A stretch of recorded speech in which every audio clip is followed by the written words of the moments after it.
Call the meeting to order. We could all rise, say the Pledge of Allegiance. Pledge allegiance to the flag of the United States of America and to the republic for which it stands, one nation, under God, indivisible, with liberty and justice for all.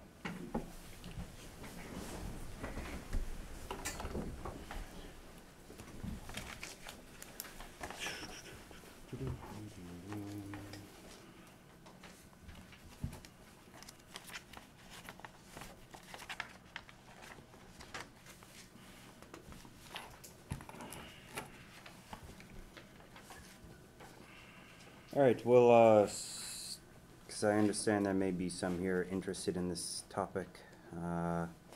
Start with the special town meeting agenda item. Andrew, if you could start with your position. Yeah, so basically we had, after our last meeting, we had set the special town meeting date. I had a discussion with the members of the finance team, and they had a big concern over the timing of it because having a town meeting that late would delay their ability to have the tax rate certified and thus delay the issuance of the tax bills by a month. By delaying it a month, basically gives us a cash flow problem as far as the town, because some of our really big expenses come in February, including second payment to the schools. So by kind of delaying that puts us in a position where we might have to borrow funds in order to pay our bills. So I think the easiest way to move forward would be to basically delay the town meeting by a month, or a special town meeting by a month, just to get over the end of the calendar year, and then have it as soon as possible after that.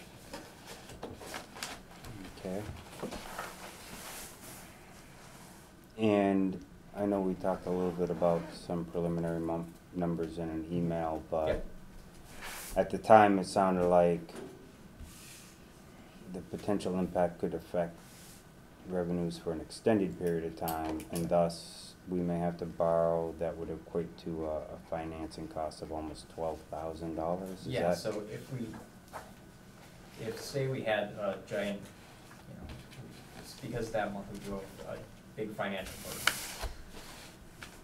Each month is about, we have a $12 million tax levy.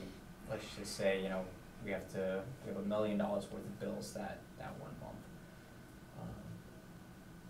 If we have to delay, or if we have to borrow $250,000 in order to meet the financial obligations, you're looking at up to $12,000 if you're paying 5% interest on that amount, which is kind of, if you don't have to, why put yourself in that position? The other opportunity is, and I don't know if the timing allows due to our requirements now, but moving it up.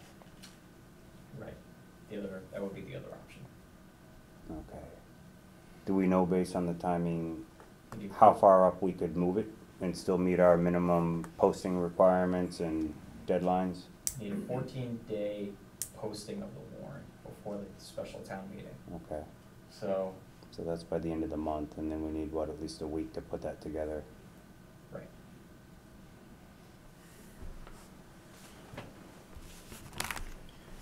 What was our open warrant period anyway, previously posted? It was End of this week. End of this week? Yep. That wouldn't necessarily have to change, so we just have to see if we wanted to try to schedule it before Thanksgiving versus... I do and I don't.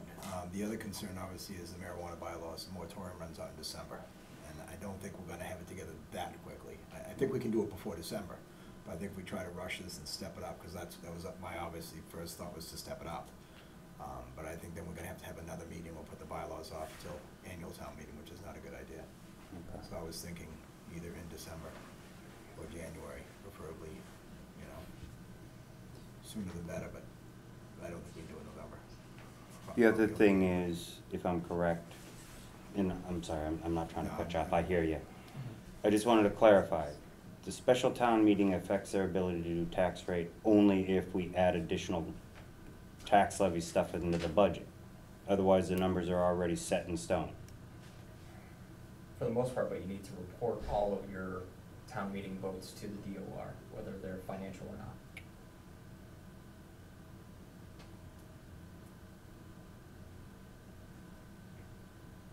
Okay, so you have to report all town meeting votes As part of setting the tax rate. that have occurred up to the date you submit those documents, because you can't put in votes for something that's gonna happen a month later. So based on what date do they define when they have to report any meetings to that date? Is it the other question I have, because that's really just how much time does it take the town clerk to say, okay, these are the items, these were the votes. We usually don't have more than like 4 or 5 items on a special town meeting, if I'm correct. It's not exhaustive. And then they just roll that into the paper. So that's like a few days delay, not a month. And it may not even be much of a delay if everybody knows and they can prepare properly on that side of just the vote, recording of the vote. I'm not, financially, I understand that could be a whole reset. But if we're thinking we're not at a point to put anything that would be tax appropriation on it, in other words, we go, if we think money, maybe it's a stabilization fund thing, then it doesn't really play into the tax rate. So I'm just trying to find out, and I'm listening in case I'm wrong, so I'm just trying to, this is what's in my head, and maybe I'm missing something. But I think if we are intending to replace that engine, that's not gonna be a funded thing, that's gonna have to be. Well, it won't be tax appropriation. It's Still- $500,000. Yeah, that's It's still something, But it's that's gonna have still to a be stabilization initial bond payment, or Still whatever gonna you call it, require- down payment. Still gonna require a bond, it's gonna require payments in the bond, and those will probably come out of the tax rate.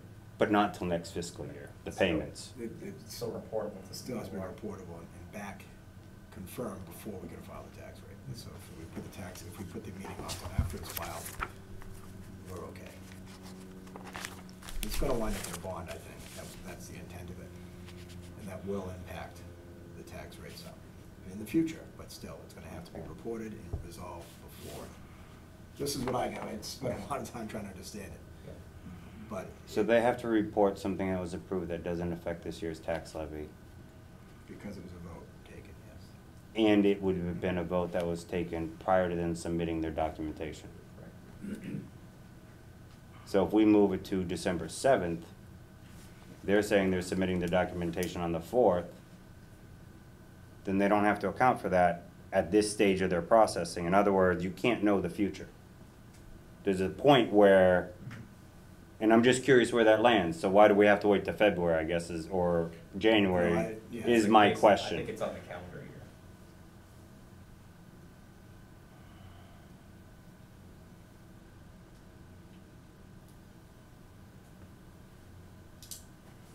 So if a meeting is scheduled within the calendar year, we need to wait to finalize our tax rate?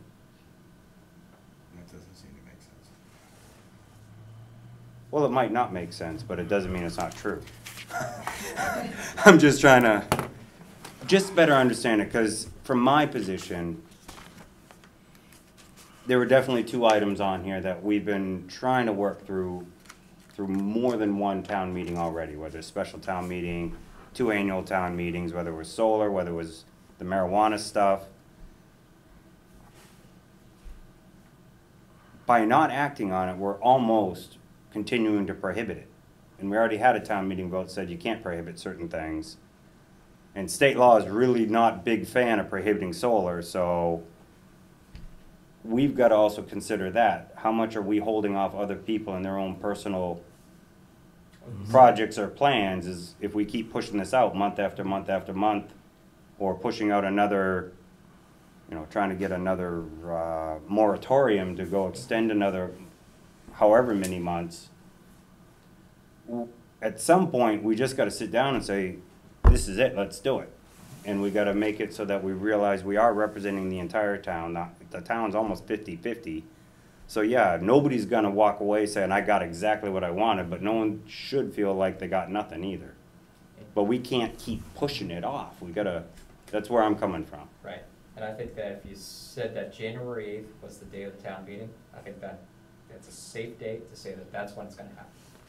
So that puts us after the calendar year, after the tax bills have been sent, after the tax rate's been set. You're only talking about another 3 weeks, 4 weeks after your initial date. That's how much it was pushed when I had suggested the November 13th date. If you understand the solar industry, 1 month could make all the difference on your potential revenue and when you file for things. If you understand the SMART program that's going out right now, the minute they open the window, you might have 3 days to sign up, and then you lose all potential incentive through that program. Do we have a Anybody per- that's interested in solar and us finally being able to close a solar bylaw, that month could make all the difference in them being able to actually earn the revenues they're hoping for. So I'm just trying to put in perspective, 30 days could mean nothing if 3 days was the difference to somebody. So I'm just trying to, and I'm not saying that it's not, what you're saying isn't right. I'm not saying that we should or shouldn't just say, you know what?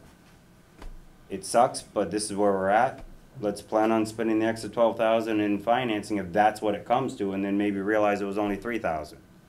I mean, it also depends on the arrangements you make with the people that you pay. I mean, I got a letter right here about assessments, and they say if you think you might be late, just give us a heads up. Don't wait to the last minute and after you're late, tell us. So maybe we speak to them and say, is this big bill something you can wait until we get to that next month because of this issue? That's all. That's where I'm coming from, but I don't want to speak for the board. I just wanted to get out what was on my mind. It just seems odd that, at this point, we're talking about 3 weeks when it's been since, special town, or annual town meeting. I haven't seen any push for anything to happen. Now it's right on the front burner. It has to happen December 4th.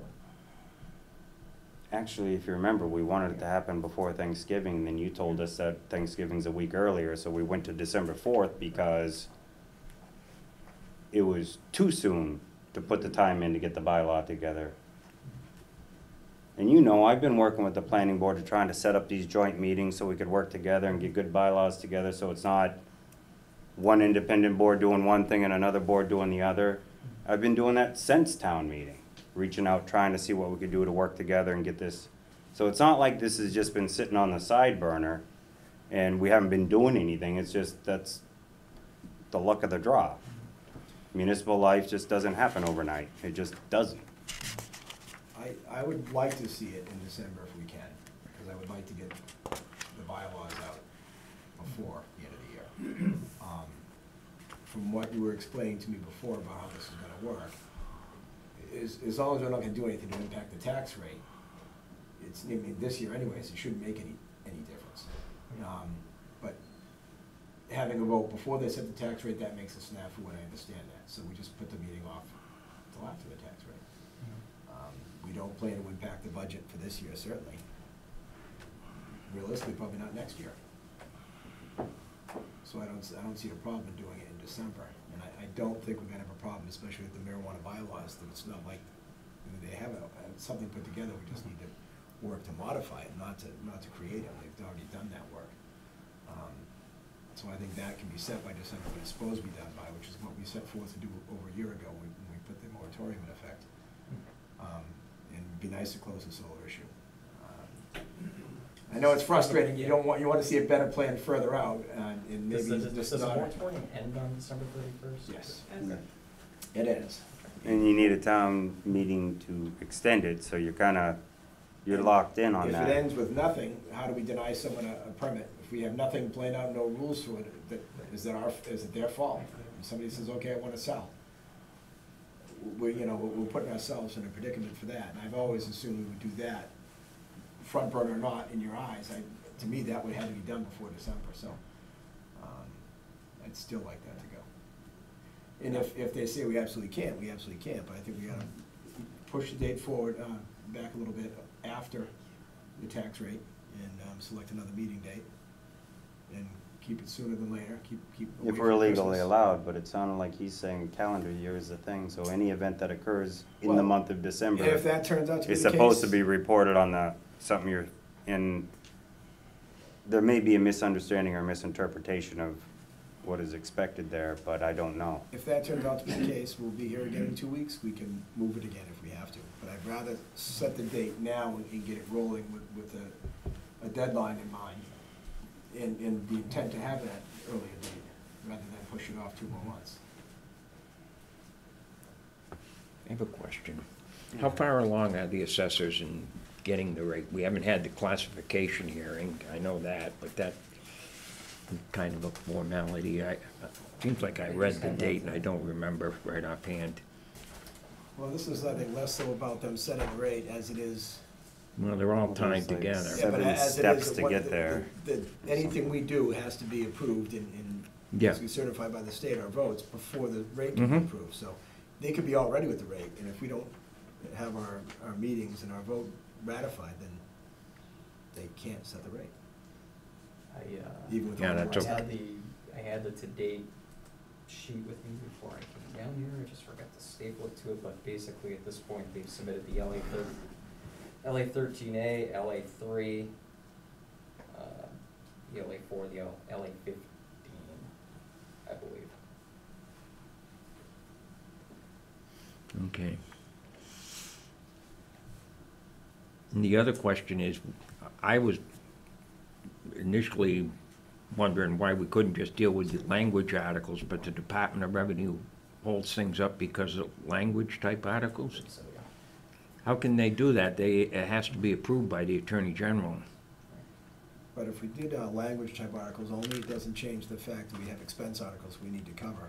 We really shouldn't wait till July, till June. Yeah, I understand, no, I understand what Another you're. meeting would be another expense of $8,000 or $10,000. Yeah, I understand what you're saying. I didn't wanna see it. I understand, I'm not arguing with you. Yeah, but there's a lot to consider. it just seems ironic that they're worried about the language when, the Attorney General has to approve them anyway, and they won't have the approval probably by the time, they have to approve all the stuff that goes fall type issues.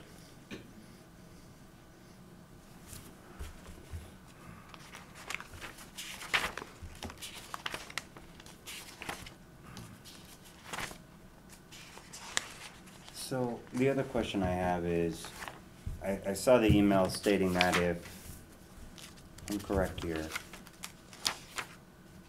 if mailing the tax bills for third quarter happens after December 31st, and it doesn't explain why, both the third and fourth quarter bills would be due on May 1st. So in other words, you can't send a bill out stating that your third quarter bill is due 2 or 3 weeks after it normally is because you didn't send the mailing out 2 or 3 weeks after? I mean, I'm guessing it has to do with timelines of when it's mailed and how quickly you can force them to respond with a payment. So if you mail something in December, that's not due until February, 2 months.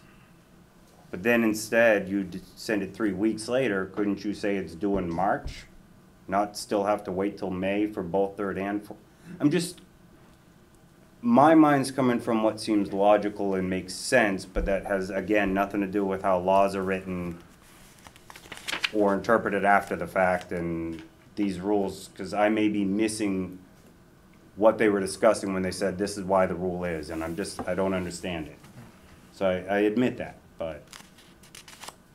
It didn't sound like they had an objection to us having the meeting after they set the rate, just that we mess up the rate beforehand, so I think it makes sense to move forward with the day after the rate set. Still do it before the end of the year. But the thing is, we don't know when the rate will be set, we just know they're expecting to submit Well, it it by has the to be 5th or the submitted. 6th or the 7th or something like The that. tax bill's out on December 31st, by December 31st. I just don't know whether or not it's the reporting requirements before setting the tax rate or the mailing of the bill, so. That's the question I can't answer right now. I don't know. Well, it only sounded like they were objecting to the setting of the tax rate, that's what we're gonna follow up, so. Right.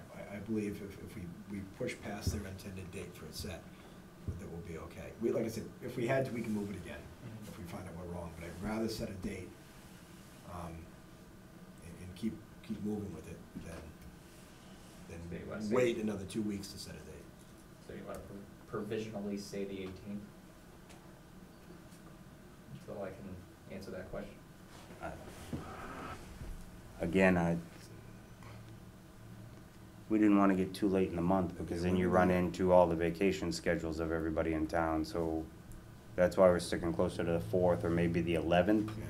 But you get to the end of December or even the first week or two in January, and you're still dealing with Well, no, everybody's that's, chaotic holiday schedules. I'm just saying it. I'd rather see 11 if we can do 11, keep it further. I mean, 18's just 1 week out. There's a lot going on for people then.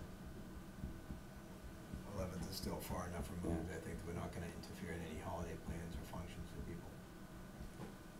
And they chose that first week of December because they believe that's their only reasonable date to get their submission in? Or that's just what they were thinking?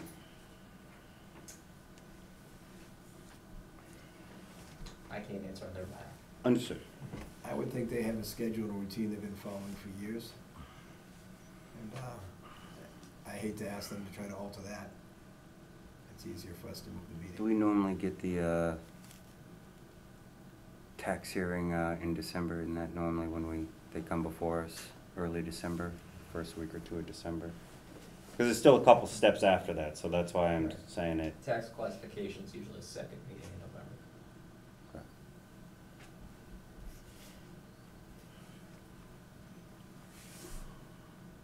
And that's the last step before they have it approved, isn't it? It's the last step that's the only step that they need from you guys. Right. Usually it's within the next 2 weeks, we have a certified tax rate.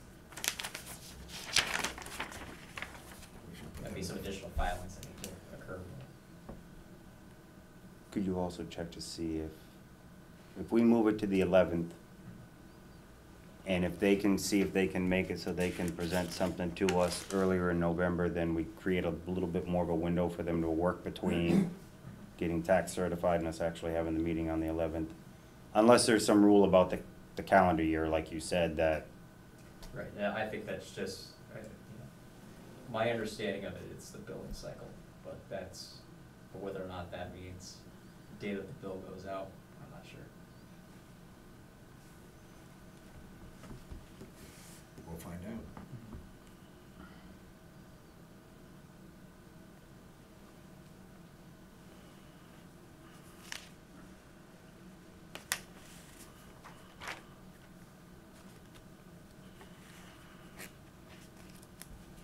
and also please just confirm about the whole mailing process, why if you miss the 31st, it means you pretty much don't get paid again until May.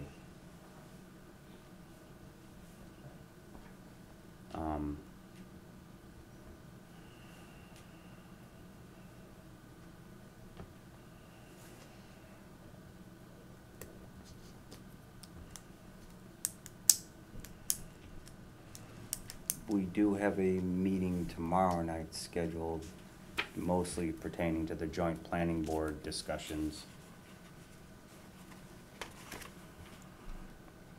But we've kind of made a policy with less than 48 hours, we wouldn't add an agenda item like this onto it. We do have a DPW meeting next Tuesday. So we can start with a motion to cancel our previously scheduled special town meeting. I make a motion for that.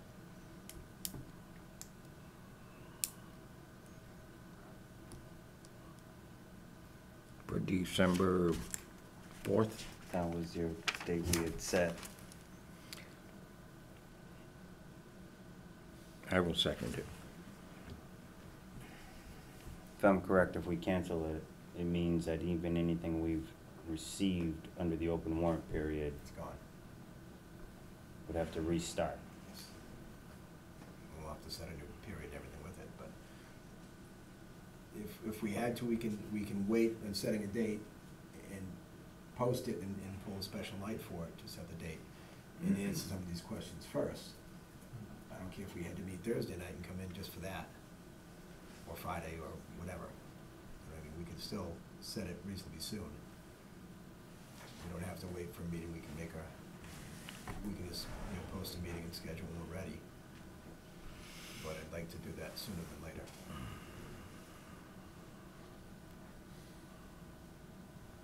Does that sound more agreeable? Let's get some of these questions answered rather than have to possibly reschedule again. We can get our answers and schedule it. As soon as we're ready, we'll post and schedule.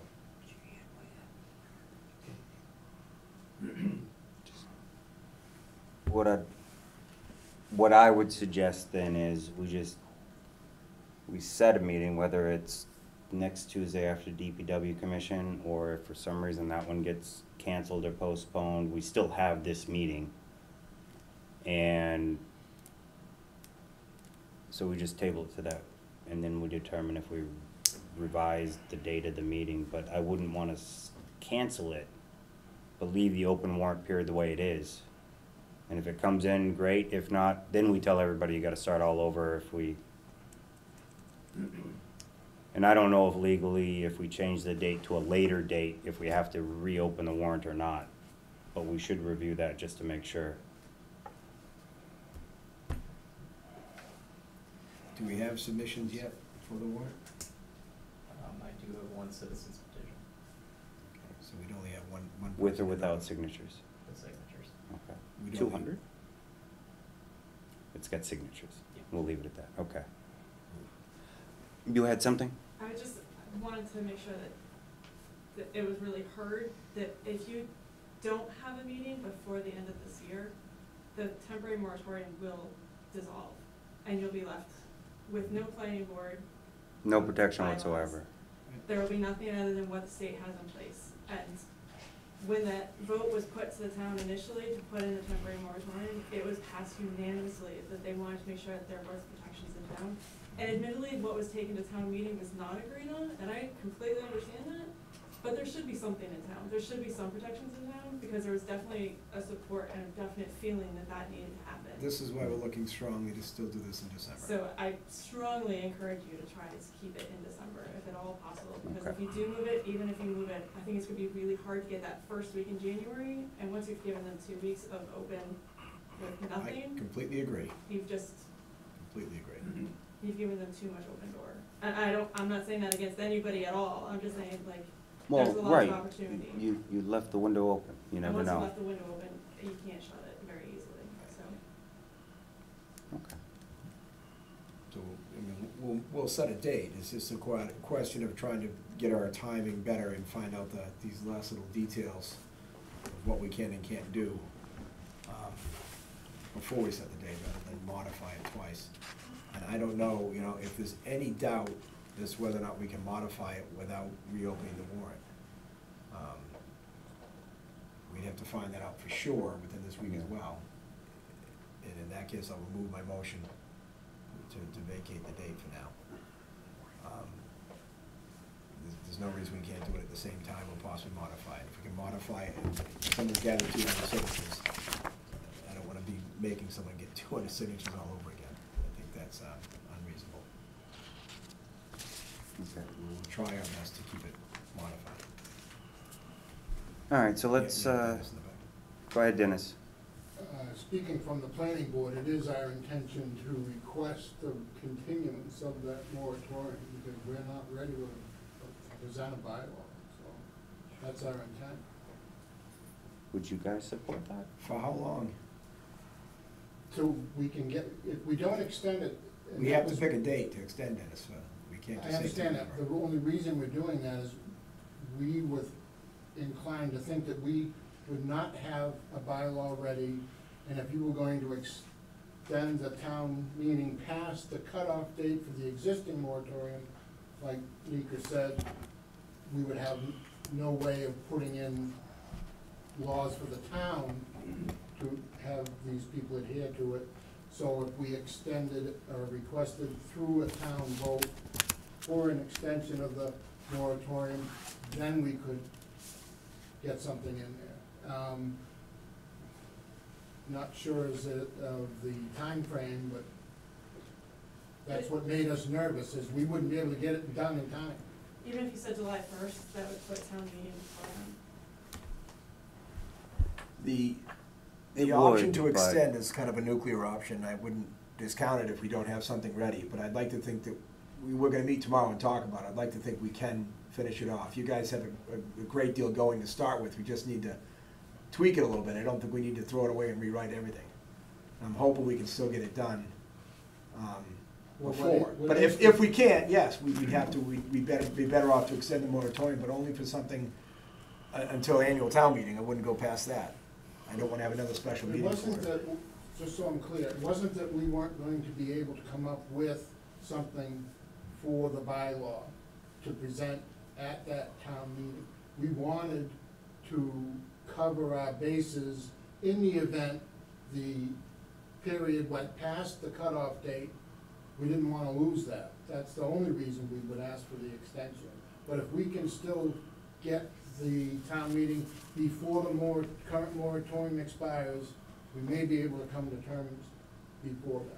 Well, especially since at the annual town meeting, we didn't know what the votes were gonna be on what was gonna be permissible or not. And now, it focuses on what we have to look at. We don't need to cover everything Right. and cover all of our bases for if then. So there's less to cover. Some of the sections can be thrown out, other ones, we just gotta tweak. I'd like to We'll be. know better tomorrow night. Yes. Well, the one thing is if we can't get this special town meeting in before the end of the year, it doesn't matter if the moratorium's on the warrant or not, because the town won't be able to vote on it until the special town meeting. So I do see where if for some reason something gets presented and it doesn't pass, there's a concern there. But at that point, and it's a little bit easier at a special town meeting, I would suggest that everybody that shows up to that town meeting is willing to sit down and work it through and amend it as necessary to get a law passed. In other words, don't consider it a short night. Let's get something in the books, because whatever goes before the town, a special town meeting, whether it's December, January, February, whenever it happens, I don't think there's enough there left that we can't, prior to getting to the meeting, the joint board's drafting something, get to something that should at least start to get somebody to say, you know what, let's do this. We can make this, we can work with this. We're close. And that's what I think. But if for some reason there's a sticking point, I think it's something we probably could clear up on the floor and not have to wait for a whole nother meeting. Right. And that may be what happens. But I hear you. I would definitely continue to listen. We don't have we have to make that decision probably 21 days before the meeting, so that there's a full week to get things printed on the warrant and ready for signature so that somebody can post them. So if December 4th was still the date, we'd have to go 3 weeks back and say, that's the date we need to make sure we choose all of the warrant articles that we'll put on the warrant. And if we can use the 11th, it will push us back to November 20th.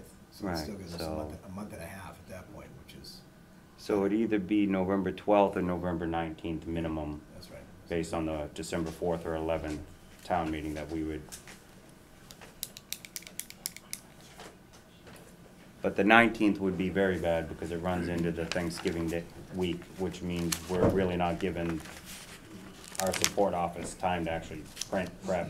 We're giving them Monday and Tuesday, in a sense.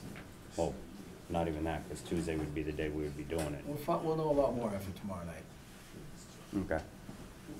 Well, we'll continue to consider it. It's gonna be a request to be on it. We still got time to make a decision on that. So that's the marijuana one. And we talked about the dates regarding marijuana, but was there anything else somebody wanted to bring up regarding special town meeting? Your concerns, your thoughts, any other articles you wanted to talk about? We had the solar panel issue. Right, so the solar bylaw, trying to figure something out for R80 or residential ground arrays, right? Something to that level? Did you guys have anything specific on that you would like to speak to, or is it more, again, just the timing of the special meeting and things to that nature? I did something that has nothing to do with solar. we've been waiting to get the go-ahead, but we're putting our taser replacement on the warrant, and they do expire December of this year. In other words, they're no longer service. So going forward, if we were to get it on the warrant, would be the date is crucial for us. There's no doubt we want to have it in December. It's a question of if we want to make sure we can first. And if we, and if so, is there some sort of penalty when we do it?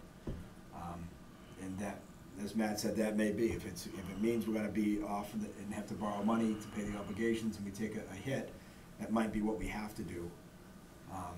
I don't think so, but we'll find out in the next week. And there's no doubt we all wanna have it in December, is there? Mm-hmm. So, I think we all agree to that. It's just a matter of what we can do.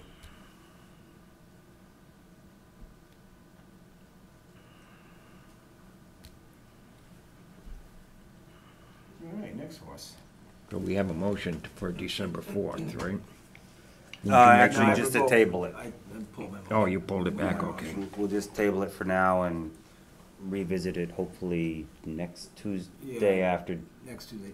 DPW commission That way will too, have a Charlie, board we of said selectmen. if we are allowed to modify it instead of rescind it, then maybe the 200 signatures someone's already gained Mm-hmm. is still valid, rather than having to make them start again. So, all right, thank you very much.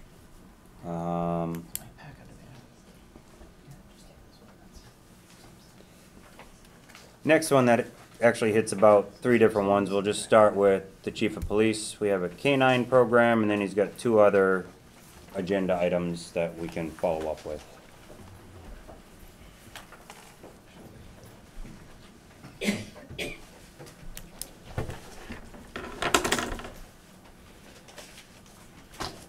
Is this just the printout I asked for?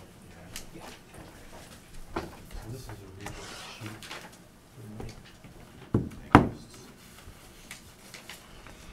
Thank you.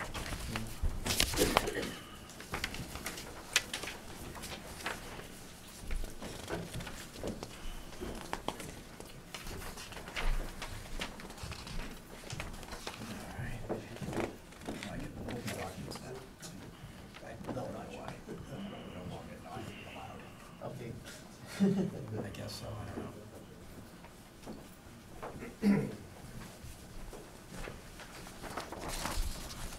Do a little talking here, so.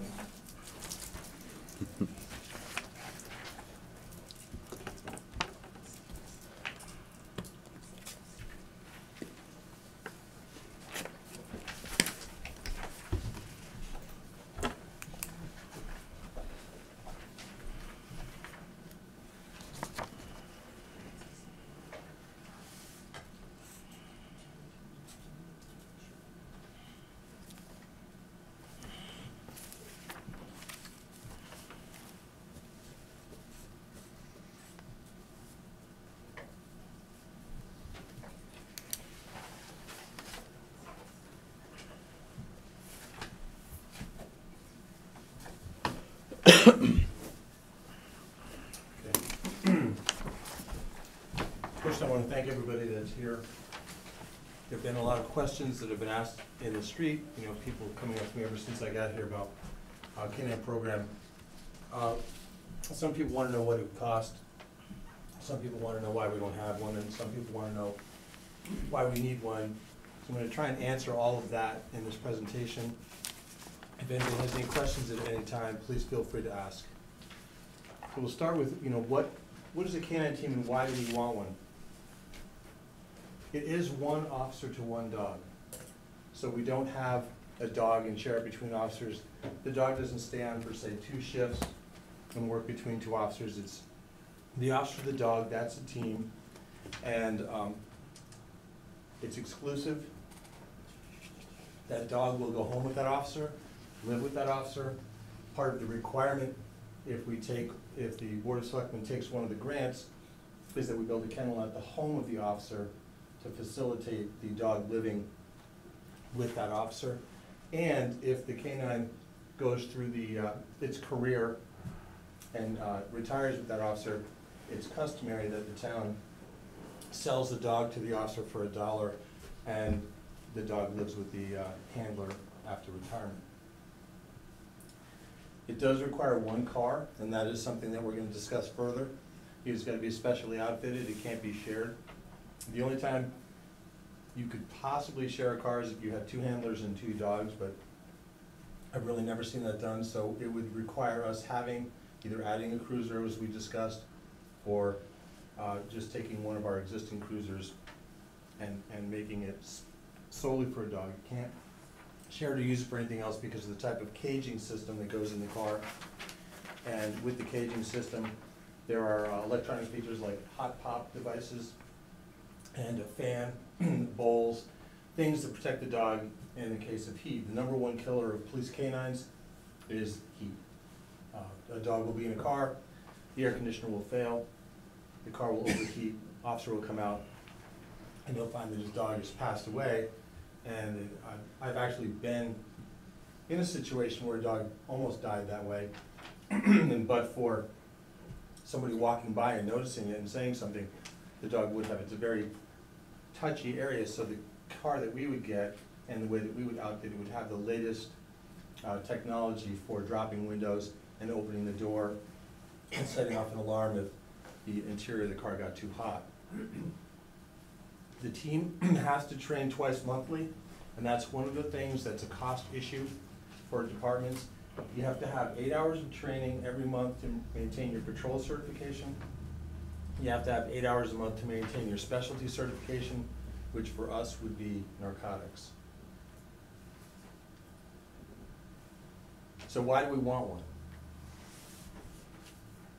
We want an immediate and effective narcotics tool. We stop cars all the time, and the question is, how do we determine if there's drugs in them? Why is somebody bringing drugs to Barry? This dog, the way that the law works, if you've got a car stopped and you don't detain it for any longer than what is reasonable, the dog can walk around and do a search, and do a sniff, basically. And if it hits on the car, then that's it, you can search the car. That's a huge deterrent. And when you get a team like that out on the road, you can make a real dent in the drugs coming into town. We obviously want officer and civilian protection. We want an additional use of force option, something that keeps the officer safe. I have yet to hear of a canine losing a foot pursuit. Crowd control. If you go to a bar, and again, I've been there and seen this happen, officer pulls up, a lot of chaos in the parking lot, fights going on, another guy pulls up with a dog and they hear the barking, and the walls separate, everyone's quiet, because nobody wants to get bit. Evidence recovery. This is something we used very recently when a canine came to our town, and it's something that dogs do. If anybody was here for the demonstration this summer, you saw it's something you can use, dog. You can save an awful lot of time. I'll give you an example. A burglar is running through the woods and discarding stuff. Sometimes they do that to come back later, or a guy that's running away from you and they're tossing drugs. You can't mark all that territory, but you know where they ran, and later on you send a dog and you cast them in there, and they can find anything that has got the heat from a human touch. And our search capabilities, which is probably key to the town of Barry. What search capabilities will a dog bring? Number one, when we bring a dog to the school, we bring dogs to the school. 12 dogs, 9 dogs, 15 dogs. Takes a lot of setup. If you have a dog on your staff and you have an SRO, you can bring that dog up there just whenever you want, search whatever area you want. It's a good deterrent. It's a great deterrent for kids. Again, you walk a dog through a hallway, if you turn off the water, while the kids try to flush this is what I've seen in a city school, all of a sudden everyone runs in the bathroom trying to flush their drugs. It's great. And the dog I brought that day wasn't even a narcotics dog. Kids see a dog, if they've got something, they want to get rid of it. If they see it too many times, you just know not to bring it. Missing children. I always say if you find one missing child with your dog, it's worth every dime you spend. This is becoming a bigger issue for us, and a dog is perfectly capable of performing that type of search. Again, in the same line, medical emergencies, people wandering off. At-large suspects. We just had this, and I'm sure everybody saw it on the news. And waiting for a dog to come when you have somebody at large, that is within a perimeter, it is very difficult to do. Requires that the officers just go ahead and go in, and it's more dangerous. And then searching motor vehicles, and I touched on that, but a dog searching motor vehicle for drugs is far more efficient than an officer.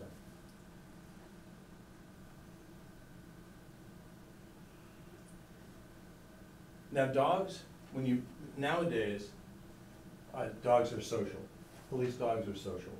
So you get that when you need to have that, and otherwise you don't. There was a time when every police dog was unapproachable. Now they're not designed to be animals like in a petting zoo. It's not something you bring in and have all the kids pet, but they're social now, and they're social by design because nobody wants that crazed dog that will just reach out and bite anybody that walks by. However, when it's time, this is what you get. We want a rapid response deployment. We have, over the past 3 or 4 weeks, had many situations where we've had to call the dog in a stolen car, and the guy fled, burglaries, and we're waiting, and we're waiting, and we're waiting, and they're getting away. We also want to be able to cover an area much bigger than what an officer can cover, and a dog can do that. Again, a dog shows up, and people calm down. A dog has that effect on people who would otherwise want to fight with us or other people. And prisoner processing, now that we have the cell, and we're going to use it when we have cameras, which we're waiting on, but we have officers back there one-on-one with our prisoners. We have officers back there one-on-two with our prisoners.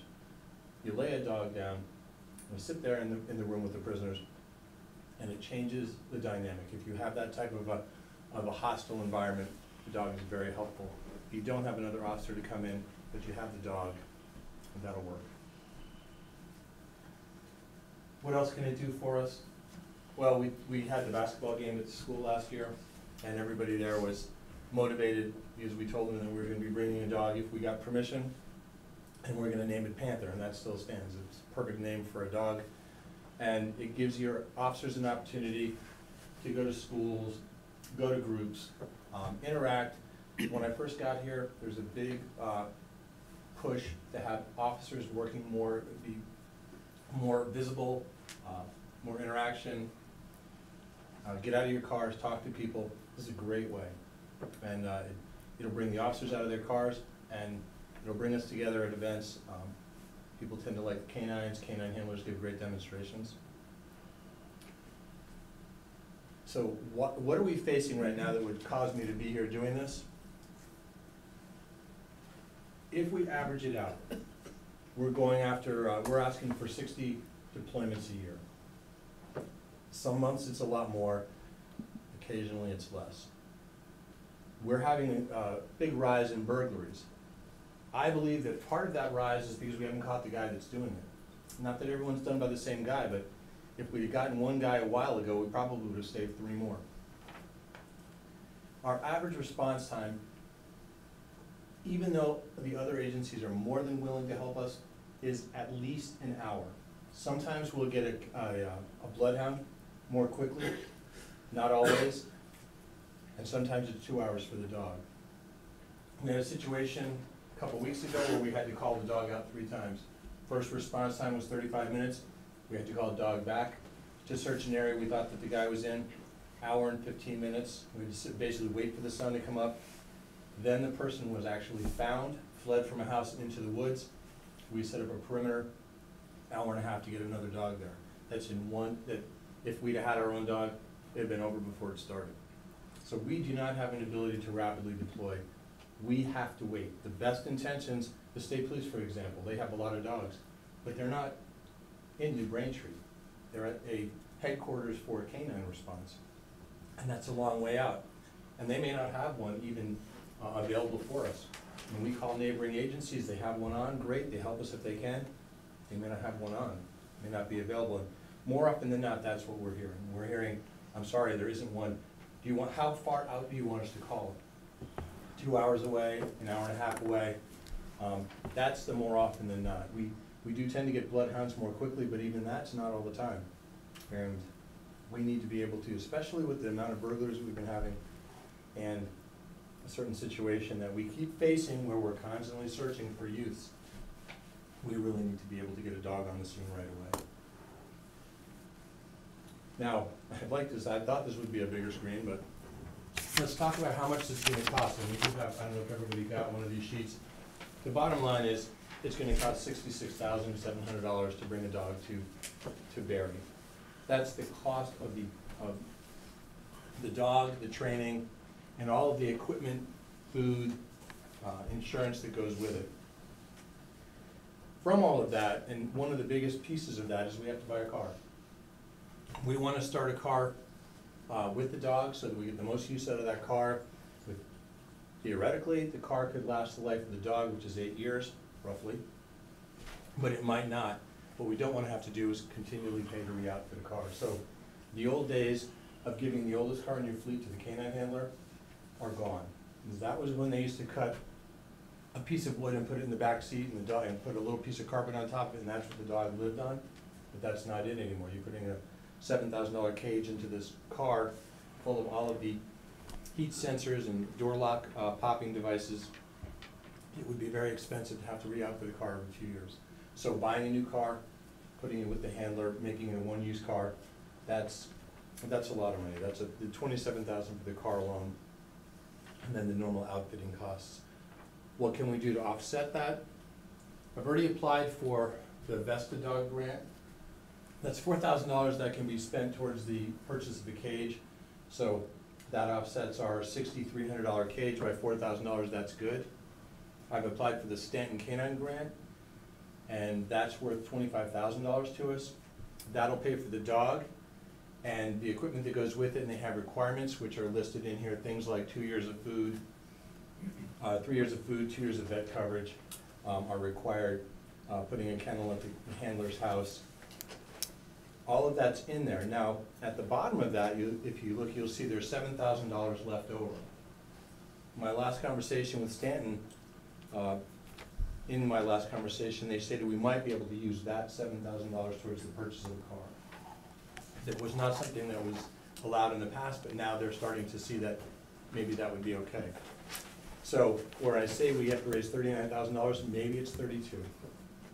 I'm hesitant to commit because they haven't said to guarantee that, and you don't know if some of these equipment costs might be a little bit more. But so basically, at the end of the day, we're looking at raising $39,000. Now that is if we send the dog to training in state. And there's a couple of different ways you can look at that. But if we send it to training out of state, then we have to have the whole $66,000. If we send it to training in state, $39,000. But if the dog fails, we have to have the additional monies to pay because the grant doesn't kick in unless your dog succeeds. And a certain percentage of dogs fail, and that's one of the reasons for looking at out of state. So I'm comfortable saying we have to raise $66,700, but we could get away with $39,000. Really just depends how our fundraising goes. Now below that, you'll see there's a cost for the overtime that needs to be paid out when the officer goes to training. It really depends how you do it. The grant covers $1,000 a week replacement costs for the officer for the 14 weeks that you go to patrol school if you go in-state. What does that mean? It means they don't give you nearly enough money to cover a one-on-one replacement. If that was the case, we'd need $37,000, but they're offering us 14. However, it basically says we can replace 2.5 out of every 5 shifts. The way that our overtime system works, we can probably do that because we don't replace every time an officer is gone for training or books off sick. So that's a reasonable, it's reasonable for us to expect that we would only have to replace 2.5 shifts a week to cover an officer who's gone for 5 shifts. They also cover $4,000 worth of replacement costs for the second phase of training, which is the narcotics training, which is 6 weeks. And again, I think it's reasonable to say that that $4,000 should cover the replacement costs. All in all, I think we'd actually come out ahead. We probably wouldn't use all the grant money available for that. But the exposure, if we were doing it one-on-one, the grant doesn't cover it all, it covers about half of it. Continued costs. After speaking with other chiefs, and I've also been in charge of dog program before, it's reasonable to say that you're gonna get 2 call-outs a month at 4 hours per call-out.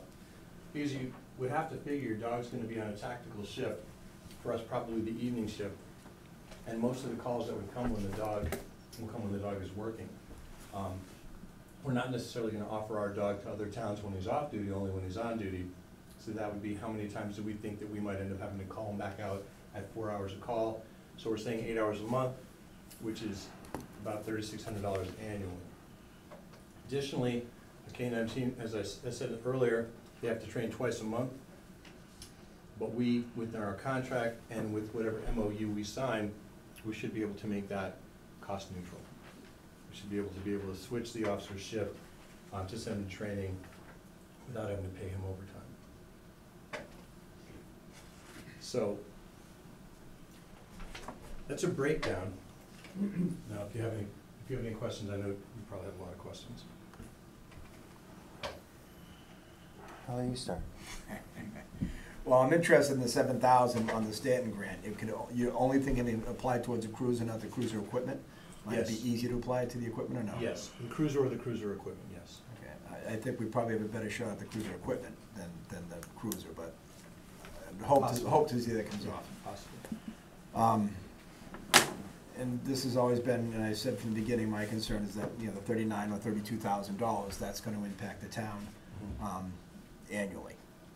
And that's, we would have to look at, you know, the funding I would think for that would be, if the marijuana licenses go out and the grow facility in town does produce, and we have our agreed 3% in lieu of taxes, that would produce money that we could use towards something like this. And I think that's a great way to fund it. But we don't know exactly what that volume of money will be until we know what his production level will be and when it's gonna occur. So the timing of that is still a concern for the funds.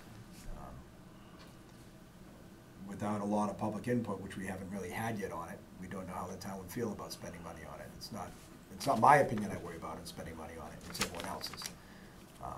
So the jury's still out on that till we get more input, if the town's willing to move forward and spend $32,000 or $39,000 towards a dog. So. Well, and again, I'm looking for the opportunity to raise the rest of the money. My proposal is allow us to go forward with raising the money and see if we can come up with all of this through donations. And that's first year. That's first year. Right. Well, if we get a donation stream, that is, sometimes a business will continue to put something out, a few $100s a month, takes care on down the road of things like food and vet care. And I should mention the vet, Hubbardston, we have a letter here from Dr. Marino of Hubbardston Veterinary Clinic. She will provide us with free services as long as we have insurance to cover those costs that insurance would normally cover. And she's also worked out things like the heart guard and those as being something that would be donated for free. Still financial unknowns, which is Financial which is the frustrating part. It's Right. you know, on this end of it, and I'm sure the finance committee would agree, it's nice to be able to plug numbers in, real numbers, and know where we're standing, and we don't yet. And that's part of what I don't like about it. I don't like the unknown, unless the town wants to step forward and support it, and if it's proposed at a meeting, Right. which it could be. And if the town wanted to step forward and support it, then sure, we want to fund as much as we can through donations and voluntary contributions. But I'm more concerned about the town having what they want rather than us three putting what we want. Right. Well, it was not my intention to ask the town to fund it. It was my intention to ask the town, with all of this considered, to let us try to raise this money. and see if we can. How does a canine unit or team work in mutual aid situations? Well, we're part of SEMLEC, so we have to commit, we as a department use SEMLEC all the time. But our commitment to SEMLEC would be while he's on duty, while the handler's on duty. And it would be the rare thing at the Boston bombing or something like that, that we would commit, you know, if he's off duty. And an example, they just had the explosions over by Boston. When you're done with that, like right now, we sent one officer, we've just sent in the forms for reimbursement because there's federal money and state money for that. So for the big events that you would expect us to send a dog to, we would have to commit to that, a school shooting, a mass casualty event. But otherwise, it's while the dog's on duty. Okay. We commit to being able to help when they No ask. different than responding with a cruiser if they call for backup or something. Exactly.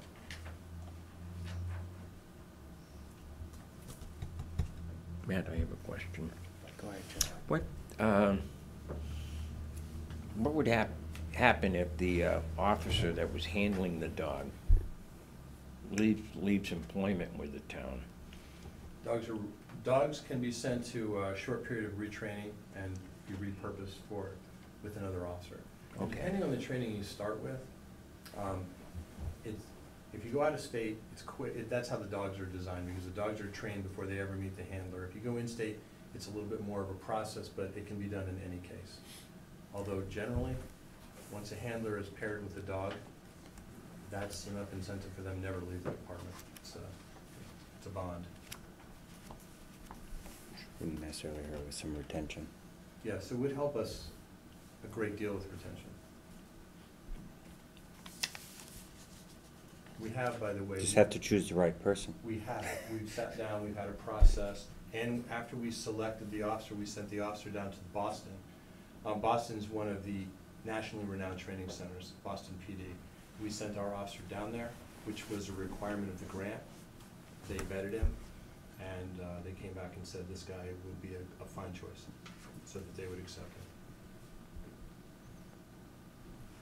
So you already have somebody that, Officer Matarosian. okay.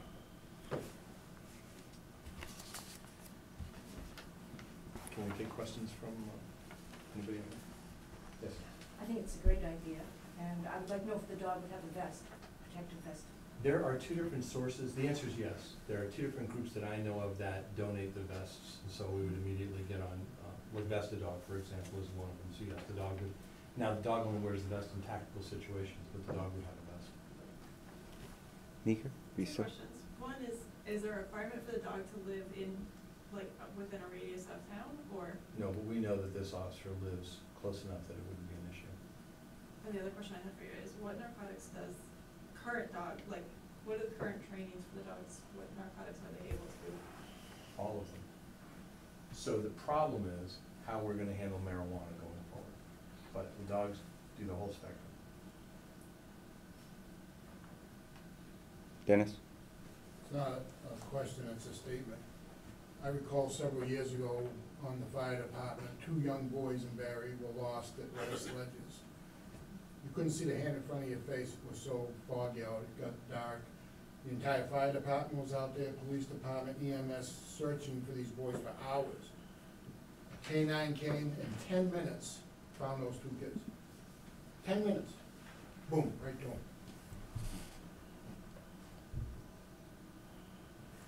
Yeah, I think this would be a great tool and asset to the town of Barry. We've got a great department willing and able and putting together the pieces that need to make this happen. And I think certainly, with some effort and adding the community in and helping figure out how to get fundraising. I know I did a little research. I talked to the chief in Rutland, and his comment was, the community just took over and said, this is one of the greatest things we've ever done. And they did it, they made it happen, the monies came, from wherever, and he's been very happy, and also, considers with the amount that we are calling in and asking for dogs, that we kinda need them. And, some people may think we don't, but if you hear the story and you get the facts, the reality is, it's a good thing to be doing, and seems like a lot of money right now, but you spread it out over the years, the cruise is good, and you spread it into what really it is per day, and I think it's, you know, we can make it happen. Dr. Stephen Ellsbury Health Center, Susan Begley, our manager, and I are here to support this proposal. You know, we're in the midst of an opioid crisis in this country, and this town has not been spared from that. And I think we all have a role to play, law enforcement has their role to play, and this can be a tool to help with that, and maybe help, you know, delay first use of drugs by some of our youth. Statistics are pretty clear that if you can delay use of substances to age 25 or later, as opposed to starting at 13 or 14, your chances of becoming addicted to something go down from 1 in 6 to 1 in 100. So if this can help us to get there for just a few people, I think it makes it worthwhile. Thank you. Thank you. Mr. Chairman, if I may, I'm sorry, did I just cut you off? Nope. I would defer to my elders. I want to. Andy's got 1 year on me. I'm Steve Brewer, citizen of Barry, and these are difficult decisions that you have to make. I am so old that I remember in 1960 when we raised money for a Barry police cruiser, because we had no police cruiser. And when the seat was up, it was a cruiser, and when the seat was back down, it was an ambulance. This is not the same world as I was a kid. This is not the same town as I was a kid, and this is a new effort that we have, not only in Barry, but in Brookfield, or Sturbridge, or all of these areas as well.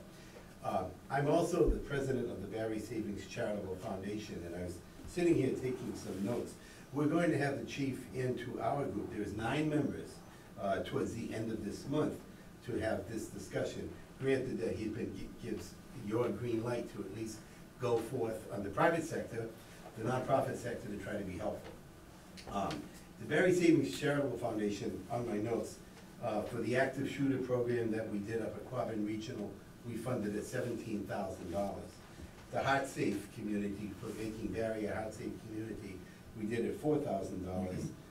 The Barry Little League at $3,500. Q Drug, $7,500. I cannot speak for all 9 of our members, but I think you know that the credibility that this chief and the department that he has brought to this community to go before our board seeking, I'm not sure what kind of resources that we would be providing, or even if we would, but we certainly know the respect that we have in this. This is a new world that we are living in, and after 9/11, I was the chairman of the State Public Safety Committee, and I've had a lot of experience over the years, not nearly as much as your chief has with canines, but I've seen the value that they have had, whether it's elderly people, missing children people. I was the senator when Bobby Mortel, the chief of police in Paxton, in February 4th, 1994, if my memory serves me correctly, was murdered in the line of duty.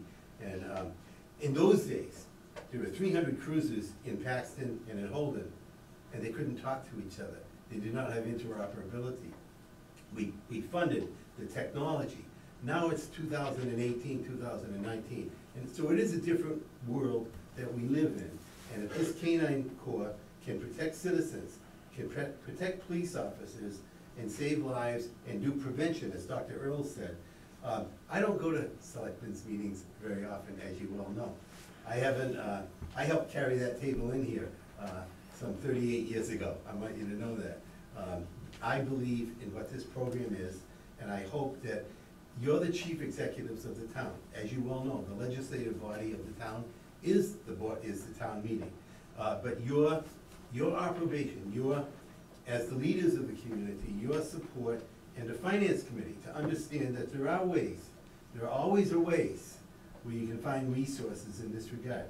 Because you don't put a value on lives with a monetary item. It's about quality of life, and I certainly hope that you will give the green light to the chief and all of us to try to be helpful in this regard. Thank you for taking the time to listen to me. Got it. Thank you. Thank you. Yes, sir. Steve said I was a year older than he is, and I forgot what I was gonna ask. No, but, everybody knows this Barry is a very rural community, and I think this is a great idea. And I just got one question. How much does a dog cost, and how old is he when you get him? The dog's about $7,500. They're It really depends. I'd like to get a dog that's about a year and a half old. That's the idea. And then it matters as to how trained they are. We'll probably get a green dog depending on how much money we raise, but you know, I would prefer a dog that's partially trained, so that might push it more to 2 years. So, but about a year and a half is about what we'll get. Another thing I could just say, I don't know if you people ever watch like, Northwoods Law and stuff like that, and they have dogs all the time with the game wardens and stuff, and they just do a super job. To be fair, part of the numbers the chief's put in here, the $27,000 for the cruiser, I asked that he put that in there and not try to work it into one of our working cruisers. It could be a lower number, but I wanted him to make the number as high as it could possibly be, because I don't think it's an unreasonable number. I mean, I know I've been hard on it, and I've been making you show the numbers for it, but if that's the worst it's gonna be at $39,000, that's not a bad expense. Especially if we can get funding for it and get people to willingly contribute. But I do want to make note that the 27,000's in there. I asked them to put that in there. I wanted that dedicated to it. I didn't want it shifted into rotation, using it up early, and I didn't want to, take a car out of service to dedicate to it, which was another option. I thought it should be an addition. So part of that number is by request. Just want to make sure that he was coming in lower. I asked him not to. Is there something you'd like to say about how people could contact you if they privately wanted to donate to the K-9 program? Do we have a fund or something set up? If we're given the green light to go ahead, then I've never set up a GoFundMe page, but that seems to be the way that departments do it, so it's something that would be through our website with instructions and a GoFundMe page, and then it should be fairly easy. Okay. I was just curious. Some people might like anonymous donations. Oh, that's fine too, because. And so who would they contact? Well, if you give us the go-ahead, that allows us to set up an account so that they can donate directly without, I'm guessing that that's very easily done. Yeah, we do, setting up a revolving account. Okay. And to be clear, we said the continuing annual expenses are minimal compared to this. That cruiser expense is once every 8 years if we replace a dog in cruiser, so any normal budgetary expenses should be low. I don't remember the numbers you had up there, but they were $4,000 and $5,000. So the maintenance on it, other than this initial, is not very high. What I have seen in the past is all of the equipment, I ran into a problem with people donating too much money for the food, and always, so they always want to get beds for the dog and things like that, but we had more equipment money than we could spend. And people just happen to really generally want to give to a dog program, buy a leash, buy a harness, buy a bed. And the GoFundMe pages, you can choose anonymous. Okay, yeah. I've never worked with one before. Some people just don't trust electronic things being anonymous. I'm just saying. You might not get someone to donate if they feel that's the only way to do it. That's all I meant. But thank you. I appreciate that, because I'm an extreme. Everybody's tracking everything, so just believe that everybody knows everything. Go ahead, Dennis. As a lifelong member of the American Legion in town, I can't commit to it, but I'm going to bring up at our next meeting and ask the body to vote on us doing an annual fundraiser for them, maybe a dinner dance or a roast beef dinner to help fund that. So every bit of the profit would go to the K-9 program. All right. No, that would be nice. Anybody else have something? Yes, Sam. Is there a component in this process where a neighboring town would need dogs? Would they get the use of the officer and the dogs at a no-charge basis, or will there be some reciprocation from the towns that don't have this ability?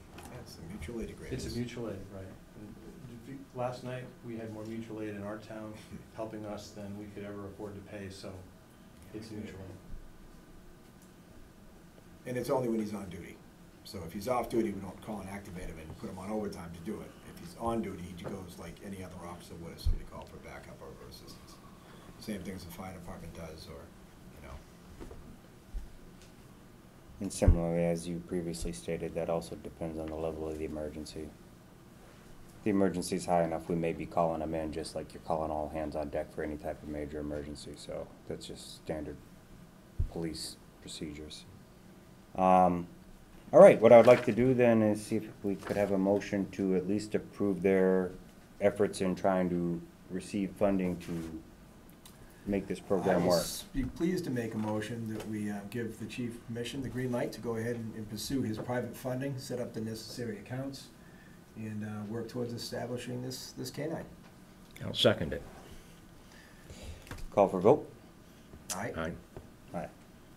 We did all the discussion before. I know I kind of missed that little any further discussion, but I'll get better at it. Thank you very much, Chief. Now, we have two other agenda items for the chief while he's here. One is memorandum of understanding for a school resource officer, and the others are part-time police officer appointments, if I'm correct. Right, the memorandum of understanding is. Thank you very much. Thank you. Thank you. It simply allows us to put the officer, there's the school asks for 2 officers per basketball game and a certain number of officers for, 2 for football, 1 for basketball, a certain number for graduation. This allows us to assign the SRO as one of them without basically jumping the seniority issue, because we might feel that we need to have him there because of familiarity. And it also allows, in the instance of the one-time graduation, if we assign him as extra because he doesn't get it through a normal bid process, and we say we want you to go, that'd be the one time we would pay him the detail rate rather than the overtime rate, so he's making what everybody else is making there. So our concession is that one time, if they ask for 3 and we decide we want the 4th, we're paying for it. Generally, he would get it by rotation anyway, but they're giving up 1 slot for every other dance, game, which is worth, it's very valuable to us to have the SRO, somebody who knows the kids and knows what's going on at these events. These details are paid for by the school or paid Yes, for that's by right. us? So the only time we would pay is if they ask for 3 people for graduation. We send and the we send SRO as 4. well. Otherwise, they pay for everything, and that just allows us to insert the SRO into And their. specifically, we give them a detail rather than overtime in that, so we acknowledge we give them a 4-hour detail pay as opposed to overtime pay. Yes. So we'd be 52 or 54 instead of 37. 49. 49 instead of for 4, so it's an extra $44 To be able to to. assign them for the detail. That makes more sense. I didn't like how I read it, it sounded horrible. I don't have a problem with that. It's a big concession really on their part to get him there. Yeah, I don't have a I was problem gonna with that at say, a all. lot of this, at least when I read the MOU, wherever I read it, it was in here somewhere, I read it. He handed them out to us, we looked at them to review it. Right, so there's that one that just needs to be signed, and Yeah, it's not big deal. I buried it somewhere in here. they'll get a copy from you later. Anyway, the one thing I was trying to figure out is, it pretty much states the first 3 people on the list get to choose if they want it or not, no matter what the event is. No, that's just for the graduation. All right, I gotta read that MOU again. All right. So,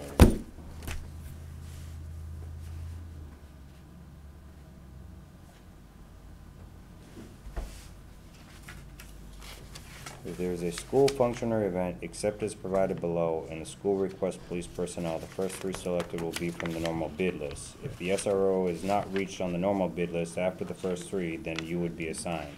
You would assign him, or may assign him. May assign.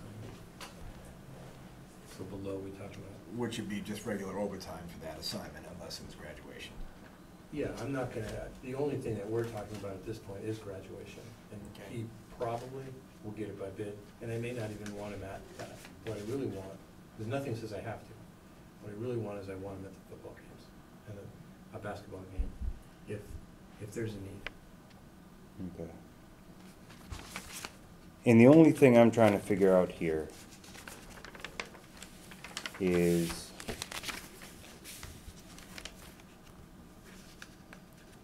in the event we ever get to a point where you assign the SRO in addition to the requested number of details from whether it's school or something on school property and it's a private function, I don't know. Is if you do assign him and then the town is now responsible for paying that detail, then that cost is part of your already budgeted salary system and overtime or however you would assign that.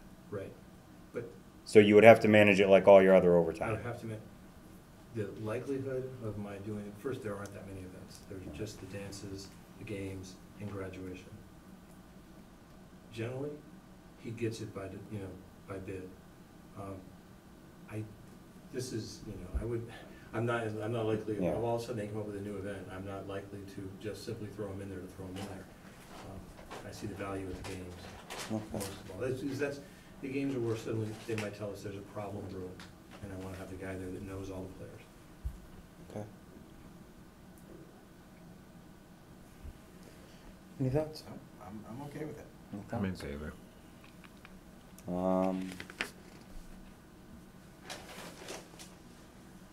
Any further discussion? Any parties? All right. Let's call for a vote. I want a motion? Well, yeah, Motion because to- it's motion- only one signature for the board, so I'm guessing that would be me, but I don't want to do that unless I speak up. Get a vote. Well, if you need a motion, I'd say motion to approve the memorandum. Okay, thank you. I'll second it. All right, call for vote. All right. Aye. Aye. Thank you. So the last thing is you have the authorization to hire. I need them to be conditional upon their passing the last two phases, but we want to go forward with hiring them, so they've been interviewed, but before I can go ahead and put them through a psychological so it's a psychological and a social media review. I can't do that unless there's a conditional offer on the floor.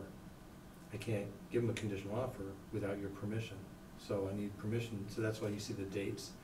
It's conditional that we'll start them on those dates, subject to them having successfully completed one of them doesn't have to do the psychological because he's a corrections officer and has one in his personnel jacket. The other two have to do the other, both phases.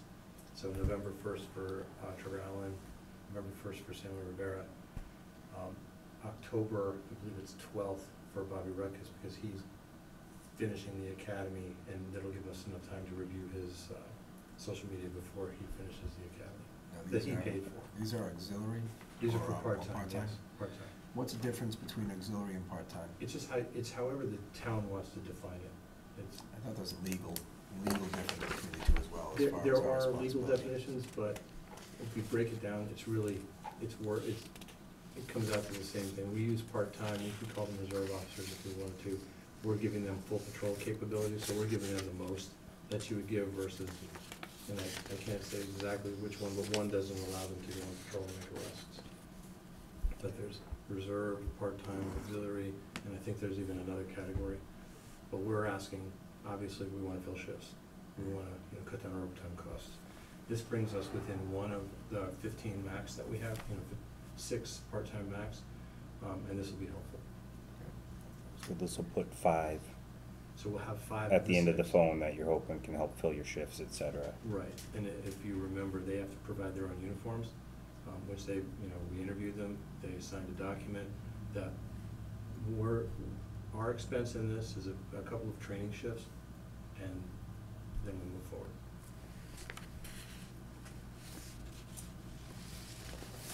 I assume we still Anybody assign have any- equipment, cuffs, taser, firearm. Weapons, correct, weapons.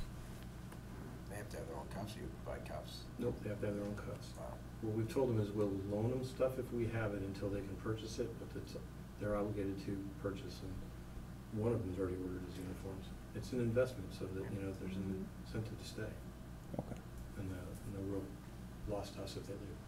Although these are very fine candidates, I will say, I'm pleased with them. All right, anybody else have any other discussion on this? Nope. We've known we needed more to cut back the overtimes, the budget control. I'll take my turn on it. I'll make a motion to appoint Bob Rutkus, Samuel Rivera, and Trevor Allen to part-time patrolmen, assuming they pass the, It's the conditional based on, conditional offer based on. conditional offer. We give them a conditional offer. Subject to, Is that just continued background checks? when you said? successful completion of the background process, yeah. Okay, conditional to the successful completion of the background process.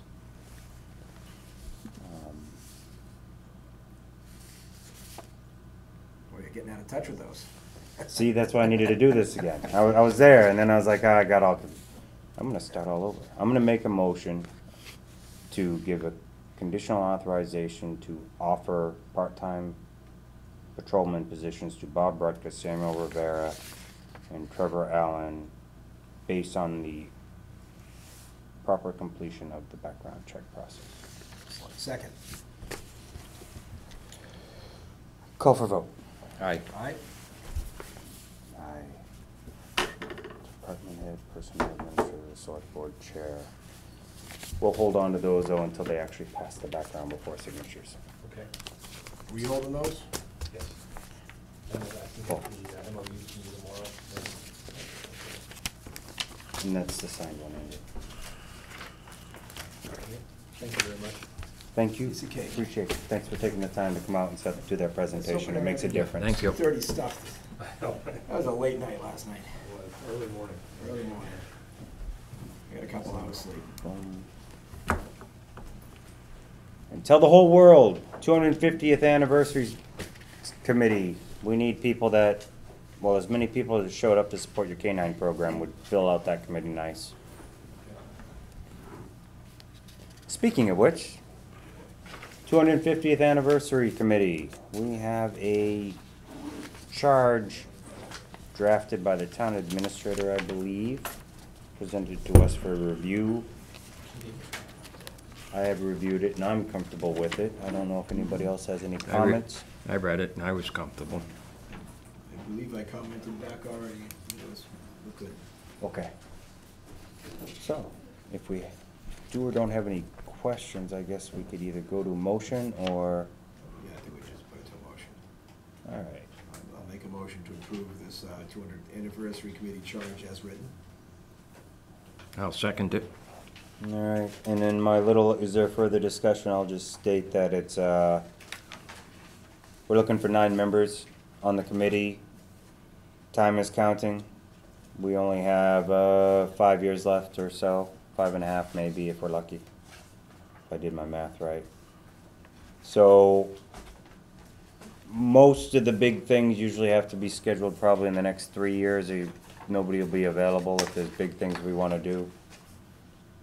If we're not looking for big things and we're looking for a whole bunch of little things, that's fine too, but we need a committee to help us, so please, please help us. Call for vote? Aye. Aye. Committee approved. Thank you very much, Andrew, that was appreciated, put together well.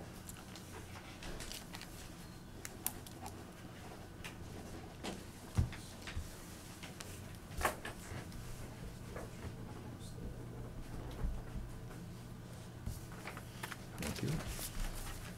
And, okay, safety committee, treasurer, let's talk about the tax collector treasurer candidate review process. So we closed the application period last Wednesday for tax collector treasurer. We got a couple of good applicants, I think. I just wanted to kind of run through you guys how you want to set out the process for review at this point. What I'm proposing is basically a review committee comprised of our finance team, so tax collector, or sorry, town clerk, accountant, the assessor, and myself, to basically screen the applicants and bring a final candidate to you guys. So I don't know if that process worked for you or if you wanted to see something different. How many candidates? I got about 10 total candidates for consideration. Being this is really a department head type of thing, I'd rather see us see the final 3 and make our choice. With your recommendations, of course, you guys can rank them, but I would like, it's the only time I say when it's department heads, I'd like that to come before the board. Okay. My opinion, it's not a rule.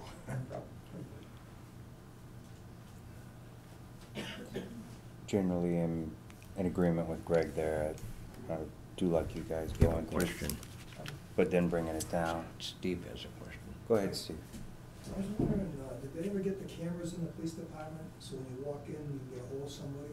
Remember I asked I them don't way think back? we've cleaned up if you walk in and there's nobody sitting at the reception window, how you get in without calling dispatch. She's there every week, every day except Fridays, I think she's. If you walk in the front door, there's a phone there that you're supposed to. Well, no, sometimes you couldn't lock, sometimes it's locked. I think the front door was locked. Well, the main you should He's always saying be you able can't to even get get into the mudroom per se vestibule. Am I correct? Is that what you're saying you couldn't do? Back there a couple of times I couldn't get in at all, so I had to wait for somebody, and then somebody come up there and it was all right. Okay. But if there's an emergency, there should be some way to get a hold of somebody right from the outside. And as she said, if somebody's in the back room, they don't know there's anybody out there. There should be. It's kind of important, I mean, that's what the police station's for. Well, the intent was that that main door was not to be locked, that the interior door was to be the one that was to be locked. Yeah, I know, but if there's some emergency, there should be, if somebody's in the back, you can't, they don't know you're there, that's what they told me. We need a simple door buzzer. A buzzer or something. I don't say doorbell, but a buzzer, a good obnoxious buzzer. They used to have a camera out here, and you could buzz it, and somebody's there, and they'll answer you. If somebody said dial 911, we don't want dial 911 for something that's not that important, it's important, but not like a death, you know? A buzzer will get their attention. And dialing 911 only works if you're actually carrying a phone. Right, but it means if it's.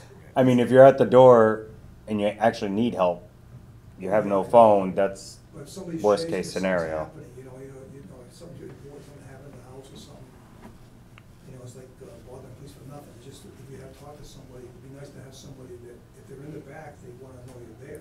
Yeah. Well, we do have them on duty 24 hours a day, and you can reach them by phone call. You know, that way, if they're out patrolling too, they can get sent back by dispatch. So I'd always advise try that first. Well, they told me that somebody's in the back there, but they don't know anybody's out there in the back. Right. Right. What I think Greg is saying is, in that event, if you're able to, you pick up the non-emergency number for dispatch, and they'll notify the Be right people there. in the building that there's somebody at the front door looking to get I in. did call once, and they says, well, everybody's out, you know, they're out and do something. Well, and they could be too. Oh. It's not like we have, I got you. you know, a secretary or somebody staffing the station 24 hours a day. We do have officers on, but they do patrol. Right. So they're in and out of the station, so there may not be anyone there, period. Yeah. So, you know, during the daytime hours, yeah, there is, but evenings, weekends, you know, you really have to count on making a phone call because Yeah, I there's, know. you know, there's a good chance if they're here, we'd rather see them out patrolling than sitting in the Oh, station. no, I know that, but I'm just So- saying, if they're there, they should be able to get somebody Right, there. but it's still kind of, I'm not trying to discount it, but we're sort of talking about maybe a 20% chance that they are there versus, so in that 1 in 5 chance that there, we need to be able to ring a doorbell. You know, the bigger picture is that more often than not, they're gonna be out and about if they're on duty, they're not gonna be sitting at the station. We don't want them sitting there watching the sports Oh, games. no, I'm just saying, We're not- somebody just, if they're in the back, they told me that they don't know anybody's out in front. I think a doorbell might, simple enough. They should have something there. They Yes, have Claire. wireless- they have Isn't there an wireless doorbell. intercom? Most But doors like that. There's no intercom on the outside door. So if the outside door is locked, you have no way to communicate in the building. But once you get in that vestibule, And the second door is locked, is there a phone there? Yes. But it Well, doesn't then they shouldn't be necessarily, locking the front door. Yes, does, right, So true. that's Well- easy solution. that's what the intent was, that door was the only door to be locked, the exterior door was not to be locked. So that Yeah. way, if nobody was there, somebody could walk in, pick up the phone, and the phone would immediately ring over to dispatch, and dispatch would dispatch an officer back to the public safety building to address the person. Yeah. This would have been That great, makes great before the sense. chief left. So they Well, I just- should leave that door open, somebody's gotta Yeah. be reminded. and we can relay the message just Yeah, as but well. it would have been quicker and easier to do it, See, when we're here, because everyone's here. And it's possible, So when we're here, you- if everybody's on patrol, he doesn't want that outside door open. Because he doesn't want someone walking in and doing something in the foyer when they And maybe that's it, maybe they're locking the outside door when there is no one in the station and keep it unlocked when there is somebody, and that could be the case. So if it's locked, there's nobody there. And if it's unlocked, then there is somebody inside. It could be that's what the case is. Amy's not there on Fridays. Right. But I mean, if there was an officer in the building, they might have the front door unlocked, and when they leave and the building's empty, that might be when they lock it. I don't know, but that would seem to make sense. They should have a buzzer, like over here, used to have a Yep. buzzer, you can speak to somebody if they're there. Yep. We should look into that and also look into Possibly wireless too, should if be there's pretty any easy. way that, how that might be able to pipe into the He said- senior yeah, he officer said the on wiring was shift. there. They said the wiring It's not was that there hard to for take a work, buzzer so and then- nothing was ever put in. Oh, if the wiring's there, it's even easier. Marty's on one cameras. Oh, for cameras. Send me an extra pair. There's means and methods, we could figure out some things, we just gotta think it through and They mentioned we- figure out what we it's can kind of spend. important, you know? The way things are going in town now, that's- Yeah, no, I don't disagree, and like I said, it's, to me, it's more about the person running up to the building looking for help because they need it. Right, And obviously, they're doing that because they don't have this. yeah. I'll get you And a- now they're stuck at the front door, and who knows what's happening while they're waiting for someone to find them at the front door. And it would be just the worst story to find out someone was just in the back of the building and didn't know somebody really needed help at the front of the building, like. So this is where filling in this avoids that potential. They have a buzzer there, you push it, there's somebody there, you're all set. If there's nobody there, they leave. Could you pencil that on your agenda earlier rather than later, so we don't forget to address it again as we did this time? Feel free to just tell the chief we want an answer on how he proposes to resolve that concern. I'll talk with her, I guess. Thank you. They mentioned that before, but, you know. Yep, and it, you know, It's kind of important, not just for me. you know, we it's- unfortunately, we passed probably 15 things extra night on to Andrew, and he's got, if you know the stuff that he does a lot. He's got a pretty full plate. Every other committee that goes through, he's, got his hands in the committee, he's dealing with Who's the that, state. chief? No, Oh, this guy here. Okay. So last time we said he'll look into it, but it's this, Well, I don't know you know. what, it's something. But that's our only avenue, because we're not necessarily here to do it, but it's, Yeah. it's not meant, we didn't mean to put it off, we just didn't have a Yeah. focus on it, given the It's other kind of things. important the way things are going now. Like right now, I get a call when Stetson Home Kids escape. I get a call. Yeah. It's been, before I wasn't on the list, I didn't know, nobody ever, he said he put a red alert, but it never went to Barry. Yeah, there was a little of the transition of understanding Yeah. how to register too that confused a lot of people. So then I'm aware, I'm gonna call some of the neighbors up to watch out, so it's good. Yeah. It's a good idea. Okay, It is. all right, Okay, that's the main thing. appreciate it very much, and sorry to hold you up. You had a picture of something down in South Barry there for a while? Did you get a picture? In the, I did get a picture, yeah. working on it, definitely working on it, Okay. through actual several avenues, just so you know where, Sound good, okay. but thank you very much. Okay. You know what I'm saying, they're not paying taxes. Okay, that's it, thank you very much. You Thank got you. it, thank you. I always appreciate the input. All right, so your crew will go through preliminary review, get us 3, we'll set up first night interview like we've done before, that process. All right, you wanna, You can schedule the interview for us Yeah. through email. I'm thinking should be able to get it down for your next meeting. Possibly. You mean like tomorrow night? No. No, Next- like next Tuesday night? the Or you mean The next? next. The next- 15th, next the week. 15th. Okay. Yeah, cause I mean, Okay. Nancy's last day's the 18th, so I'd rather be able to get somebody in place. Do you wanna do a special meeting for that, or do you, depends how, what's our agenda gonna look like at that meeting, I'm guessing full? Cause we're gonna be dealing with, the bylaws. Yeah, that's right. I might pull a special day for that. I don't know. How about, let's see. Yeah, that's the other thing, we got so much going on, and 'Cause then, that's gonna be, if we set aside 45 minutes apiece, it's still a couple, 2-3 hour interview process. How about the 22nd, next Monday, when? October 22nd. So 3 weeks? Hmm, Do you wanna do it sooner, or do you wanna? how much time do you think you're gonna need for yourself to get through that list and, I'm just thinking, if I kind of meet with everybody this week, pick out, say, 5, do all of our interviews between the 8th and the 12th, or between the 8th and the 11th. Have a final cut down by the 15th.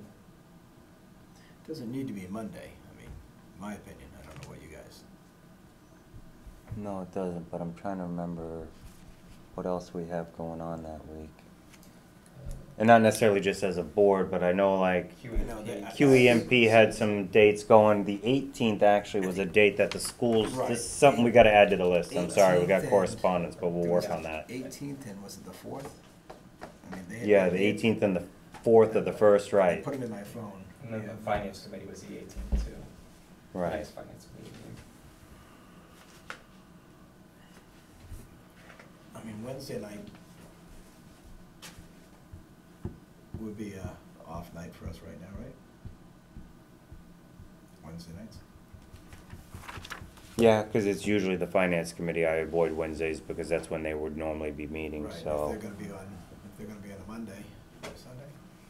I think I could do the 17th. If, Tuesday. if it works out, you guys, you're ready and you can line up interviewees, Yeah. then I'd be willing to give Wednesday. Is Wednesdays work for you, or is that still a late day, hard for you to make it back to town for something? No, should be okay. We've got Okay. that economic development meeting that night. That is that. I knew. I was What time like, is that? my brain was. What? What time is that? That is at 6. So that would be not doable then. We need a couple hours for this, I would think. Yeah, we're gonna need, All right, that was a. I wouldn't be so silly to recommend a Friday, but, or a Thursday. It doesn't matter to me, it's up the street and I can do any of those. I'd rather not do a Friday. I don't think anybody wants to do a Friday. Well, at that point, I think I agree with Andrew. I might as well plan on the 22nd, or that Monday, if Yeah, that's the 22nd. 16th doesn't work for me either. I was just offering we could do it earlier if we could, but Yeah. it's not always gonna work. But I also understand, not trying to lose too much time between one treasurer's end date and a new treasurer starting. Yeah, I already had a conversation with the DOR, they're concerned, so. I wanna make sure that we actually had a plan for filling it, because I think a lot of towns are in that position where it's, Well, you know, they lose one and then they have a hard time backfilling and all of a do sudden. we wanna they're chasing- consider a 2-week or a month continuance for it, to see if we can get her to agree? Take the pressure off this and give some overlap time? Rather than, I understand she I should would- obviously come in and do it, but Yeah. I'd rather make it, get a contractual if we could, to make sure we have this covered. I mean, that's what we did with the IT last year, roll that in for a couple of months to give ourselves time to be properly prepared. We could do it that way. It doesn't have to be a whole month, even a couple of weeks, just to make sure we have an overlap, because if we come up with the approval on the 22nd. I think she's more interested in giving like maybe a day a week for a series of weeks. Mhm. More to try to pass on institutional knowledge, and that's, you never kind of get that in one day or maybe even in one Right. week.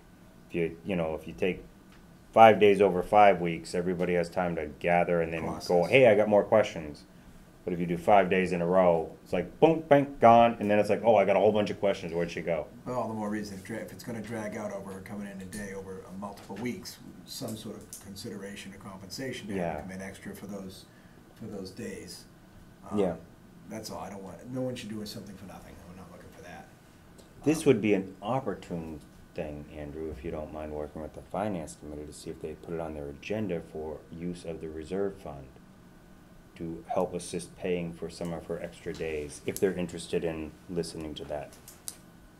But if I'm correct, that falls under their approval, or it's not joint approval, right? It's just finance committee that has to approve that? Yes. yes. Yeah, Once it's been approved at town meeting as that type of fund, it's just Yeah. you have to approve. yeah. Approve the transfer. And that would be a smart thing for it, to get her to come in, It's supposed to be emergency. well, Or was We that? have- if we written have in? I turned Okay. some down because it wasn't emergency. Okay. It wasn't. This is a financial emergency. if DOR is concerned. We're that gonna tells lose a us something. treasurer. don't- But I got you. I just figure if you guys can debate it, if you could ask on their agenda, that would be appreciated. We'll see if it'll help. I just wanna make sure we offer compensation. To say she'll come in on her own is very generous, but we should be paying her to come in and allowing however many visits they might need to do it.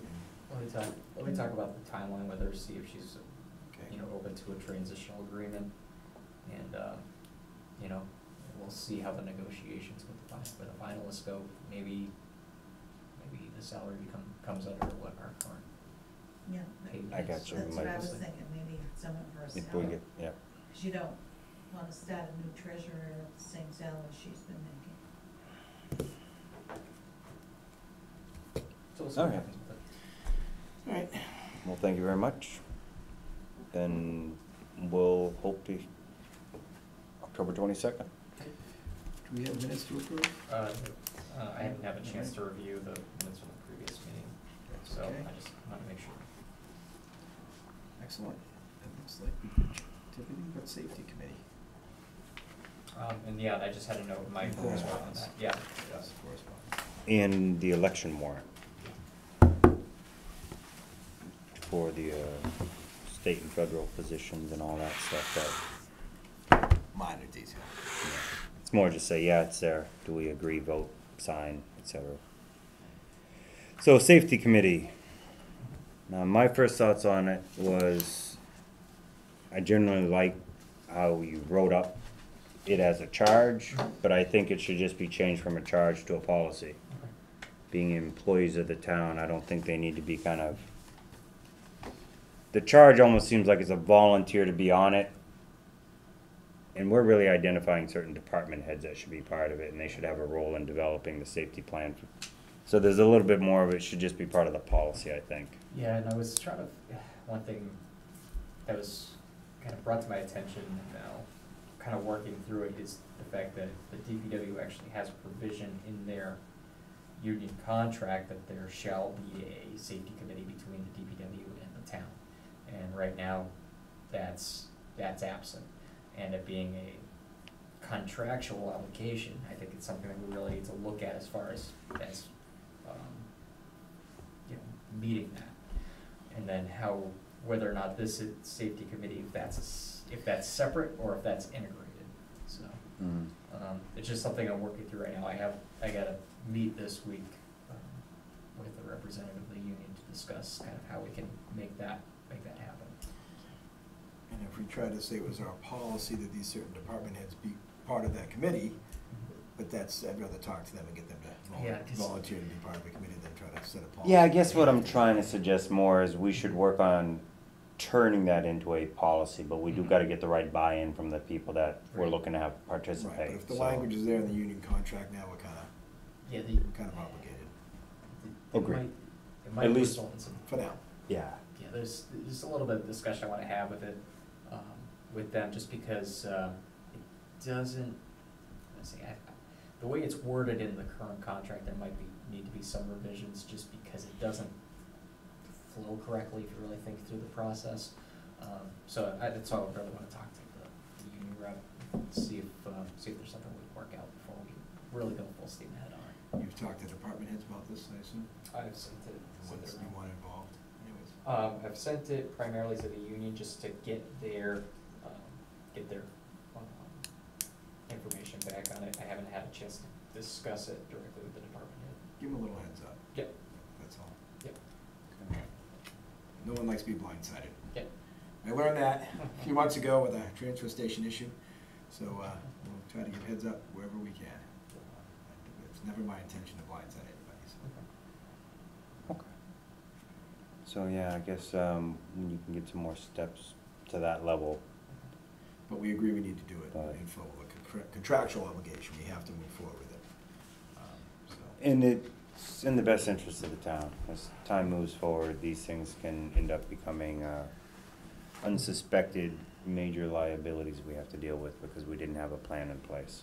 And they could help our liability insurance and things in the future too, to have programs of things set up, procedures. Yeah, the thought is that, these guys would be the ones to kind of push for the trainings, to recognize things, to say, hey, that's something that we could use, let's bring it back to our department, let's train them on it, rather than it all just coming from the top and saying, here, you have to teach your guys this. So, Right. so, And they know better what they need work on as well. yeah. But as you work out this policy of about, right now we're calling a safety committee, but you can call it whatever you want through the policy development. But just be sure to come back to the board with your draft of what you believe the policy should be, And then we can comment on that draft if we think we're missing this or that, or appreciate it.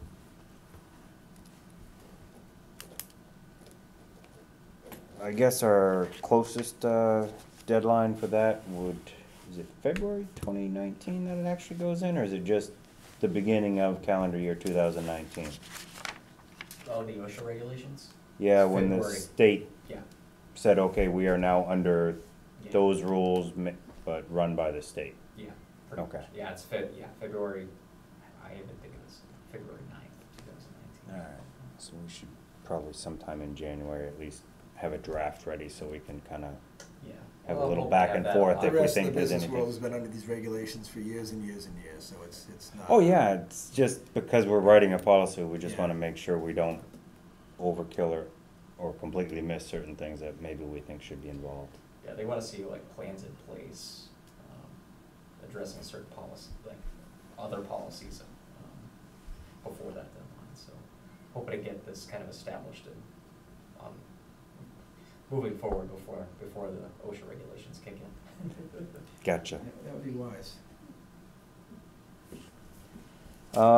Election warrant, November, let's see how this goes.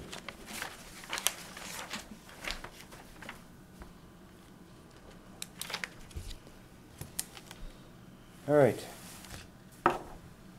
We have several copies of the election warrant to the constables of the city, town of Barry. Okay, let me start from the top. The Commonwealth of Massachusetts, William Francis Galvin, Secretary of the Commonwealth, warrant for the state election. Worcester, SS. To the constables of the city, town of Barry, greetings. In the name of the Commonwealth, you are hereby required to notify and warn the inhabitants of the town of Barry who are qualified to vote in the state election to vote at Precinct 1 is the Senior Center, 557 South Barry Road, South Barry, or Precinct 2, the American Legion, Post 2, formerly called Post 404, 450 South Barry Road, South Barry. On Tuesday, the 6th day of December 2018, from 7 a.m. to 8 p.m. for the following purposes. And it's to cast their votes in the state election for the candidates for the following offices in questions: Senator in Congress, Governor and Lieutenant Governor, Attorney General, Secretary of State, Treasurer and Receiver General, Auditor, Representative in Congress, Counselor, Senate in General Court, Senator in General Court, Representative in General Court, District Attorney, Clerk of Works, Register of Deeds. There are also 3 ballot questions. These will be posted in their places throughout town. They're generally posted. I just wanted to give you a quick summary of what's on it. And we need to sign it. Next real item on the agenda, I think beyond that, unless you have more to discuss on the warrant, is, December 6th, you said? no, November 2018, the 6th day of November. I thought you read December, that's all, so 6th day of November. I'm glad you clarified it, because maybe I did, and then I'll have to go back on the camera and say, It's always in November, so it's the November elections. That's what wow, we needed to what's do. on my 6th day of brain? November. We could hold the whole state up. That's what I get for reading it. 'Cause now I So just hold the confused the awful entire typo. town. I should have just been quiet and said, let's sign that later. I'm sorry, gentlemen. If you make the clerk read it, but that's okay. I could have done that. All right, so I am going to correspondence we received.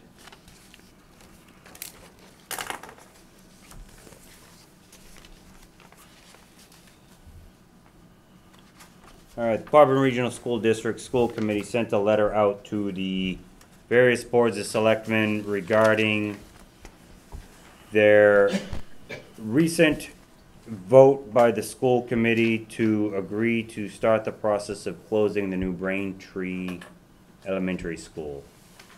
That process, after the school committee votes on it, requires all member towns' board of selectmen to meet, discuss, and vote. And then there's another step in the process after that that includes all of us in a public hearing. I'll admit I don't know all the details of the different chapters they reference in the agreement between the towns. but it's generally a few more steps in the process before an official closure of an elementary school can occur. These were, the first date they are asking is for us to meet on Thursday, October 18th, 2018 at 6:30 at the Educational Support Center. Per the regional agreement, it is essential that a quorum of each of the member towns' boards of selectmen is present at this meeting. We have come to realize we do have a conflict because we also have a finance committee meeting that night. Although it's not our board, it's early in the season, it's a good time for us to understand the general direction they're looking to go and how they want to kind of look at the budgets and prepare and ask for budget info. So I do think I see a conflict a little bit of where would we rather be. I don't know what your general opinions are, whether we should respond saying we can or can't make this, or see if we can reach out to them to see if they could alter it, but. I think because they're trying to get 5 boards together, if we can make their timeline for that, that's probably a reason to do it. And I'd have questions. I'm wondering why they chose that school. I thought that was one of the newer schools, one of the better conditioned schools, so I thought that was a strange one to choose to close. Because they've got the fewest students. I think They said them and Oakham are very Yeah, similar, and they're kind of thinking they could fit them both. Braintree doesn't have the space to hold all of Oakham and New Braintree. So the size of the facility as well. Okay. These are questions I'd ask anyways when we're at that meeting, but obviously we've talked about having to close the school because of the attendance anyways. And it's gonna have to be done sooner or later. But I hear you, and one of the points I'll bring up there is I always have the concern that when you start making decisions that are consolidating, reducing, and you've created a momentum that will never turn around. So if you are in New Braintree and then you tell the world that you just closed your elementary school, how are you gonna convince families to move in and have children to raise? You won't, and it'll take you decades to get an elementary school back. So I could understand why if I was living in New Braintree, there's no way in the world I'd wanna hear this. Even if I know right now it's a tough time and it costs more to do it, sometimes you gotta spend more now so that you don't lose your future. And sometimes I think we get lost in this saving money today and totally forget what it's gonna do to a town this is in the part of next 5 or 10 years. And I get a feeling that that's something I would, but New Braintree Selectmen will be there, other boards will be there, we can get more info then. It's just one of the things that I definitely will wanna talk about there. this is part of a larger discussion we need to have with the school committee. If you look at our standings education-wise in the state over the years, we have fallen down from where we were a decade ago. And realistically, as you say, your home values are tied to your school system. If people don't want to bring their kids to school here, then they're not going to buy homes here. And then the home values are slipping, and then people wind up upside down their mortgages. And, vice versa, if we can't get the school education ranking our standings higher and work on that, we're not gonna get our home values up, we're not gonna be able to bring new people in, we're not gonna be able to, have houses turn over in town. So it's not just about the money right now, it's also about, if it does, like you said, if it harms the values of homes in New Braintree, it stops people from moving to the area, it's gonna further reduce our school population, and this is gonna snowball. We need to have a more in-depth discussion, maybe while we're all together, all 5 towns, about the direction of our school system and about the direction of the education. And I don't know what their focus is on now other than MCAS or testing the students, but our education needs to rise in the level of the state. We need to get a higher ranking, a higher standing, and that will help turn things around economically.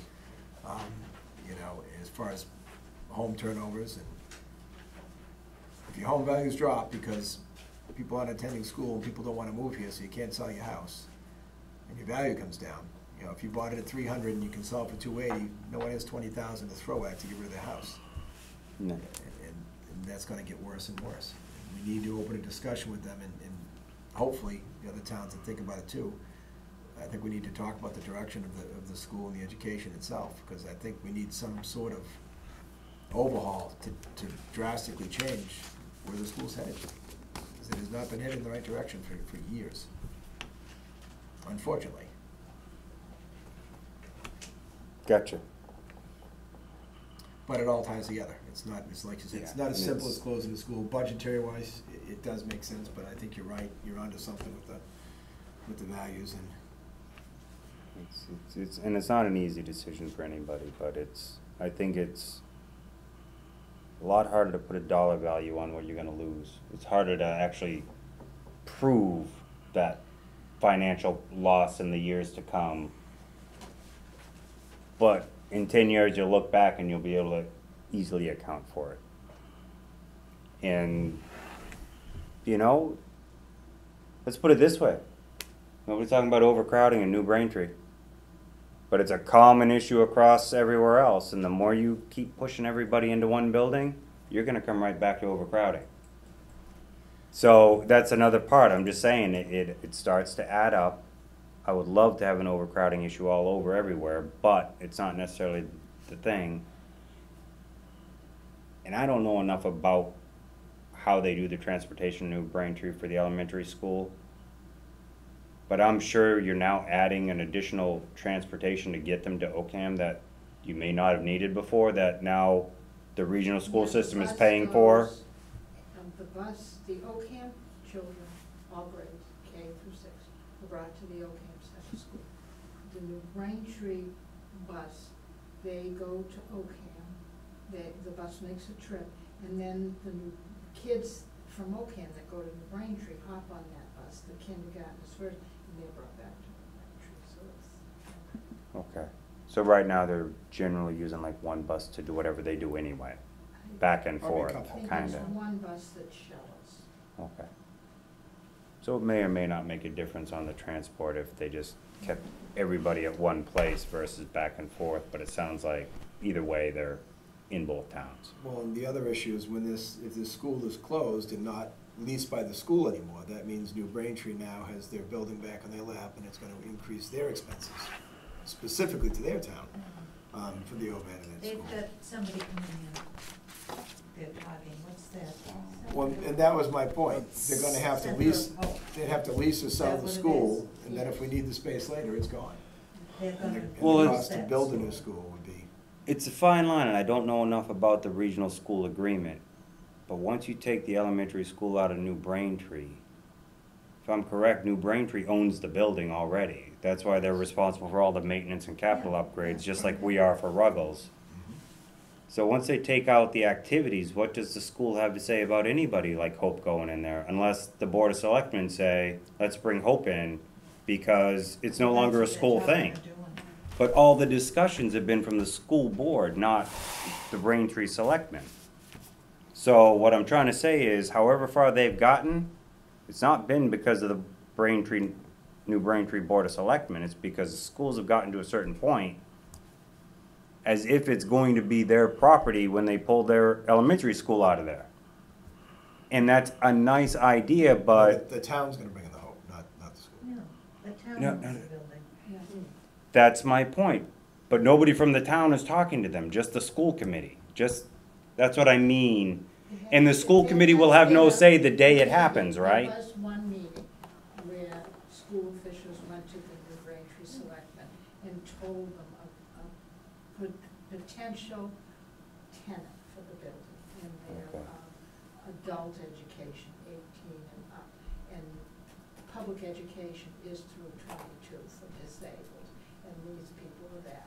So it would keep it a school if they could lease it to them, but the school official said it's the town's decision, not theirs. So the school, well, the regional school district would still run it because it's at 22 or under based on the disability And issue. they have students in that category that they would put into that program if that happened. The regional school wouldn't run it. The program would run it.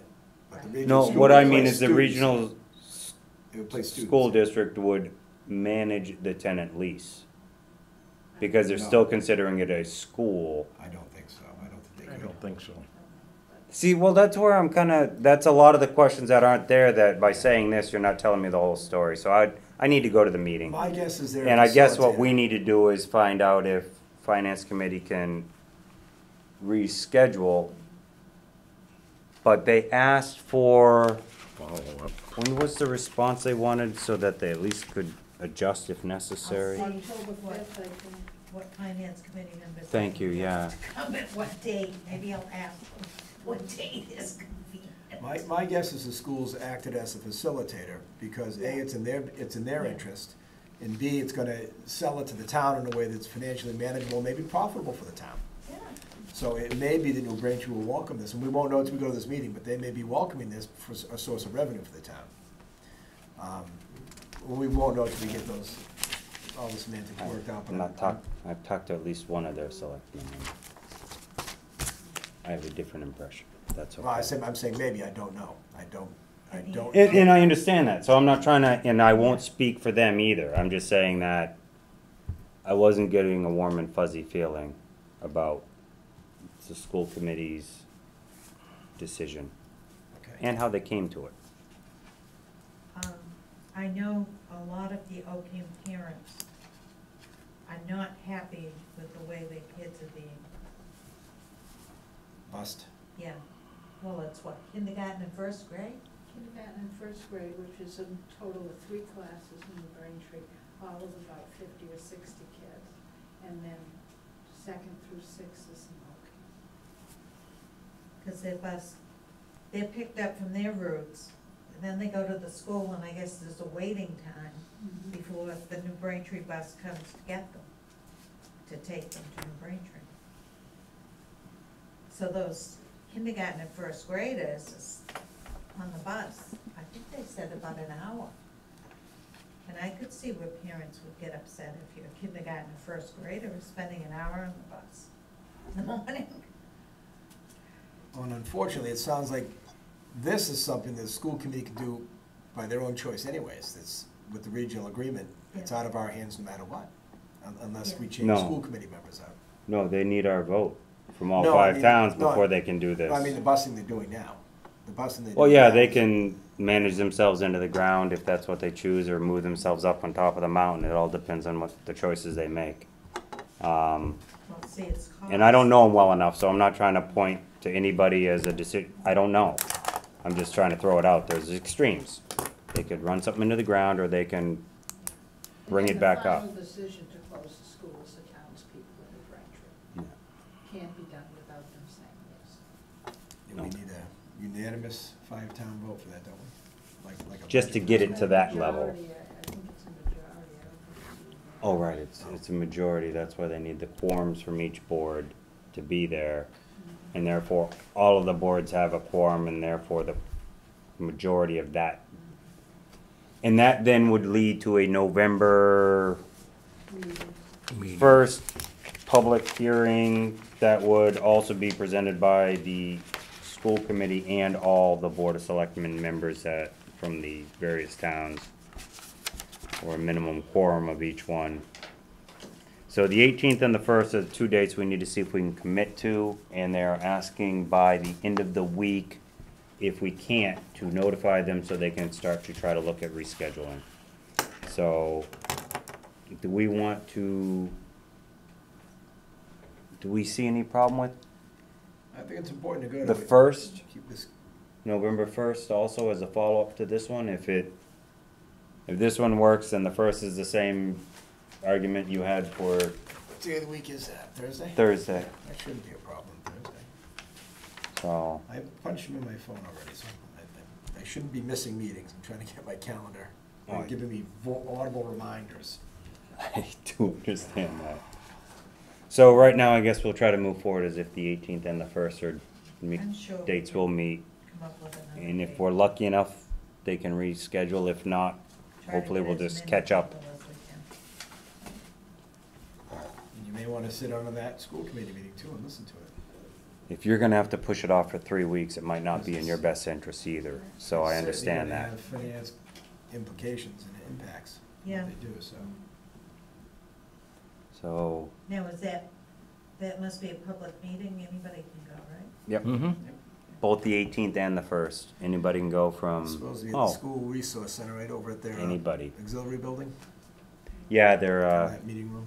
at least the first one. I don't know if they confirmed the location of the second The one. next one might have to be the school, high school, because of the size, because it's. Yeah, 'cause you might have 5 towns showing up at that Yeah. point.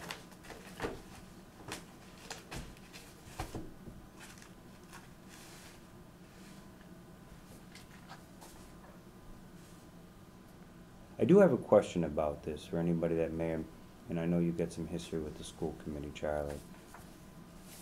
But the joint public okay. A joint public hearing must be held by the school committee along with the boards of selectmen of all member towns. And that's the November 1st one. Mm-hmm. It's a public hearing, but the question I have on that is, do the boards of selectmen still have a vote in anything that's voted at that meeting? Because they That- said it has to be presented by both the board of selectmen and the school committee. That I don't know, because the state went and changed our agreement. Originally, it was if the children K to 6 were going to another town, then the 2 towns had to have town meeting votes to do that. Okay. Now, whether, and then the state said no, because that usurps the power of the school committee, which has the right, they're autonomous once the budget's approved. And, I think the regional agreement is available on Yeah. our website, so you can, it's a Yeah. long thing, but you could read it. There's a Okay. section about school proposals. Thank you very much. I'll read up on that, help better know what role I play in these meetings, other than just sit and listen. Well, they do need our approval to move forward with it, but this, I think, is gonna be a long night, it's gonna be a lot of discussion. Okay. I anticipate quite a bit from all towns. All right, I believe that wraps up our agenda. Do you have anything on the town administrator's report, Andrew, you'd like to speak to or call out?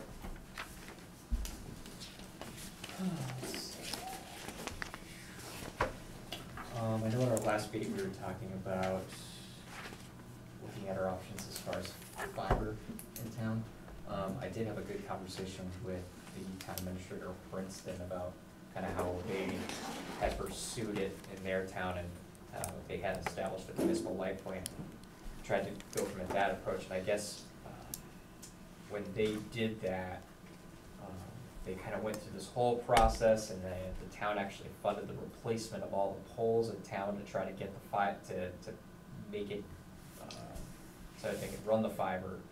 And at the end of the day, they actually ended up disbanding or they're in the process now of disbanding the municipal light plant, and Charter is actually coming in and doing the fiber connections under an MBI grant program. So my next steps is I was gonna try to reach out to Charter and MBI and see kind of the logistics of that, to see if that's something that we can get into that same program. And I guess Petersham's doing a similar program as well. Let's see. What's the MBI?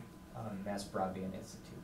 So they kind of ran the whole middle mile program to a bunch of town halls. We are actually one of those towns that was connected through fiber, but it doesn't extend out to the residents, and that's that key component that's missing. So Is that something we? They're can kind of like the subcontract? high-power transmission lines and not the local.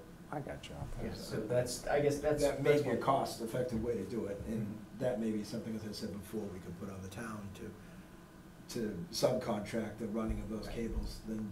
And I think that's what Princeton have looked at doing, creating a municipal light plant that would be the billing conduit. So they would basically do all that fiber work and then kind of bill the residents for the use through the municipal light plant. But because they got now working with Charter, and Charter's doing it under the MBI program, so now they won't have that direct cost to the residents. So I guess it's kind of working out to see what programs how Charter can really get involved in Well, if we're this. talking about fiber, I think most people in town that have internet would love to get the chance at fiber. Mhm. And of course, the people that don't have internet would love to get a chance at internet, period. Right. I'm very much in favor of looking into, if we even have to, the town subcontracting someone to run fiber through the town to make sure we get it everywhere. Then, you know, then people just have to pay to have themselves connected, which is your traditional hookup. They're gonna go from the pole to the service in the house, which is what anybody pays for with a cable or anything, or a satellite dish, whatever they're paying for their connection in. But I really think it is the responsibility of this community to make sure everyone has the same option, the same availability. We've been saying that right along, and it's very true. I know as far as cost, I don't have any final numbers, but when we looked at running fiber from this building to the public safety complex to have a private company come in and do it, that was about $15,000 for that. From here just to there? From here to there. But It's part not of that, bad at all, actually. part of that might be too, it's a finite thing. If they're running a lot, repetition and the ability to You run might longer get better spans. pricing for more. Yes, volume discount. You for might, sure. but Oh, I would think so. It's gonna be a matter of getting a survey done. each step creates a higher level of equipment, because now they're gonna wanna run a couple crews. They don't wanna be sitting on it for 3 years. There's You know, only- so at a certain point, there's like, you don't get the benefit for a lot. I think we have but- less than 100 miles of road in town total. So that's the question, whether or not you have to upgrade, if pole upgrades is part of that too, you know, can you run it on the existing poles, or do you need to put in a 45-foot pole versus a 30-foot pole? That shouldn't matter. That's, the height of those poles are strictly based on National Grid's voltage level. The height, not necessarily.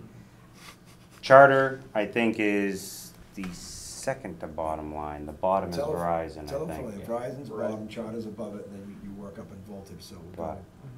Depends who it is. If we do Well, Charter the or thing Verizon is, for- now, when you got whatever. that price, was it a price that also Charter would have accepted using if we had it installed? Or we install it, now it's all ours, and we're stuck in some license agreement with National Grid or Verizon on attaching to the pole? Because they might allow you to run it, but don't do any, like, run it, leave 3 loops to give them like 10 feet of fiber to do whatever, and then go to the next pole, and then they do all their work. Because. I'm not sure that the details off the top of my head, I'm not sure. I just remember that number sticking out when we were looking at running it from this building to that building to get the fiber going. I would suspect that part of the contractual agreement you make with Charter would be that we want a service plan to, it's our wires, to, you know, include in the cost of the town, a price to service that. They're certainly not gonna do it for free, it's our wire. But that might be a reasonable expense to have. They might have their own subcontractor too. Sometimes they won't accept any work somebody else does. That's just a standard company line that you get stuck with, so that's why I'm like, you gotta find out what they're gonna say. I'm sure we'll still own it, but, but that's the thing, and if they realize you're looking to bid it, they may wanna commit and be competitive and do it themselves. Their unions may want that as well, so if we're really serious about looking for bids, we may find that they step up and give a more reasonable number to us. What I would like to do to start with, one is, yeah, give me the big lump sum to do the entire sign. That's just whatever. But if we're not doing that, we've gotta choose some main arteries in this town and get it. But if that's all we're doing on fiber, we still gotta get old-fashioned cable to every other street that doesn't have it. Or put fiber in for those and make sure, you know. Start with those. But right, we've got people in this town that have been waiting for a long time to get something more than a shaky satellite dish, hoping they can talk on the internet. During a rainstorm. And at a minimum, I wanna be able to go before the town at annual town meeting and say, this is what it's gonna cost to do just that. So that's my priority level. It's October 2018. And by April, I want that number so we can fit it into the budget, fit it into the concept, fit it into the capital plan, the warrant, so it can be on the warrant for June. That's my opinion, that's my request. And there should be a capital project. Well, it would be something, but it's a capital project that I think is gonna be up there, but I think this town needs it that bad And it to could- get commercial development in some of these things. All it takes is internet. Can And be they can spread turn out. a rundown building and turn it into an office building. it can be spread out over a couple of years too. We don't have to necessarily do it all at once. Even if we've told people, hey, in 4 years, everyone's gonna have fiber, people would be pretty happy with that. But I would agree, we need to start with the outskirts first, which is kinda tough, because you gotta make the runs there. But some of those outlying folks that haven't had it really should get, step up on the list. And I know Charter wants to do it the other way around, they wanna hit everybody that has it first.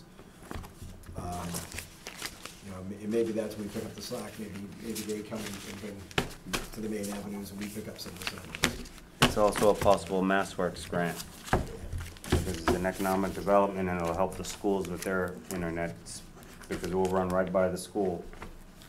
Cost per mile. I'm just saying it's a possible.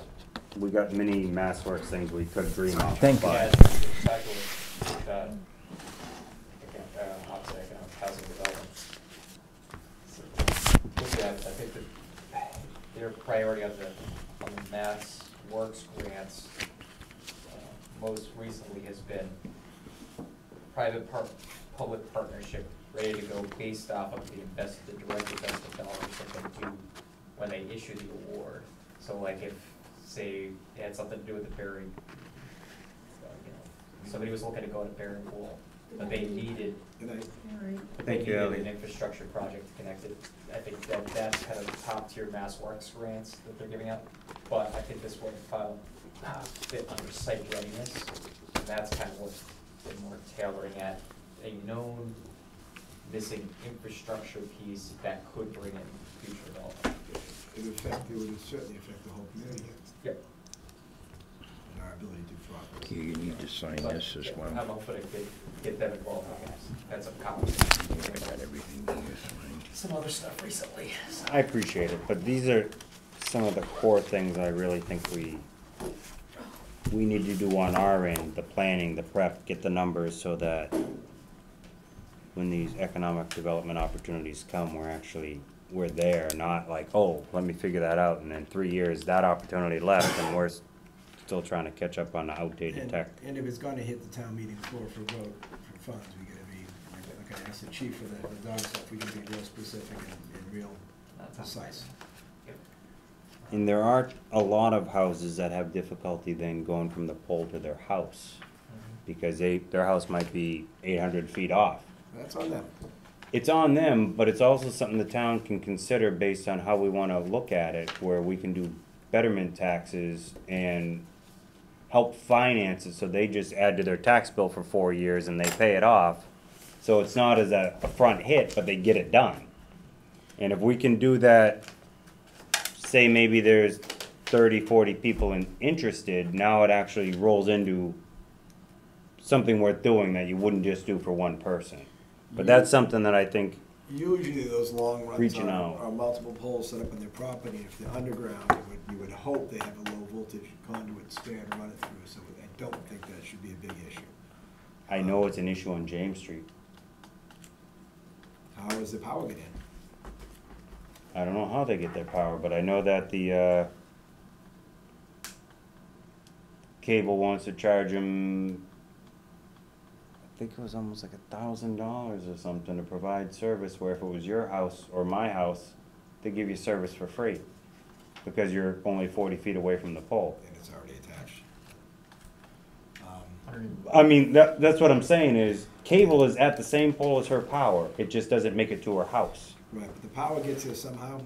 It's so unlikely somebody would bury a power conduit and not put a low voltage conduit underground at the same time. Oh, no, no, no, If you nowadays have you're power right. to your house, Go back don't 10 they years, people were charge still you? wondering what the internet was. I think National Grid Yeah, does. but they had phone and they had cable. I think Greg needs They to give you sign. one pole. Oh, yeah. After that. Yeah, that's it. They'll That give was you actually- one pole and then you gotta pay for it. Putting those Oh, together. that's what that goes to. Yeah. And after one pole, it's not. And that's not Yeah. one pole. We'll just hand Sandy a pile of And they won't put papers. in the trees Here, anymore. straighten it out But tomorrow. it's, the other thing is, it's low voltage, so they can almost direct bury it with a quick ditch Yeah. witch, but they gotta pay someone to run the ditch witch the whole way. I don't know if they would direct bury it, but I think they can because of the type of, it's just.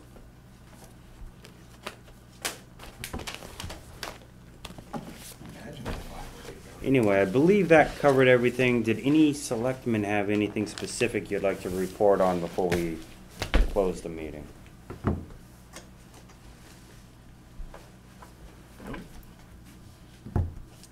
Motion to adjourn the meeting? Second.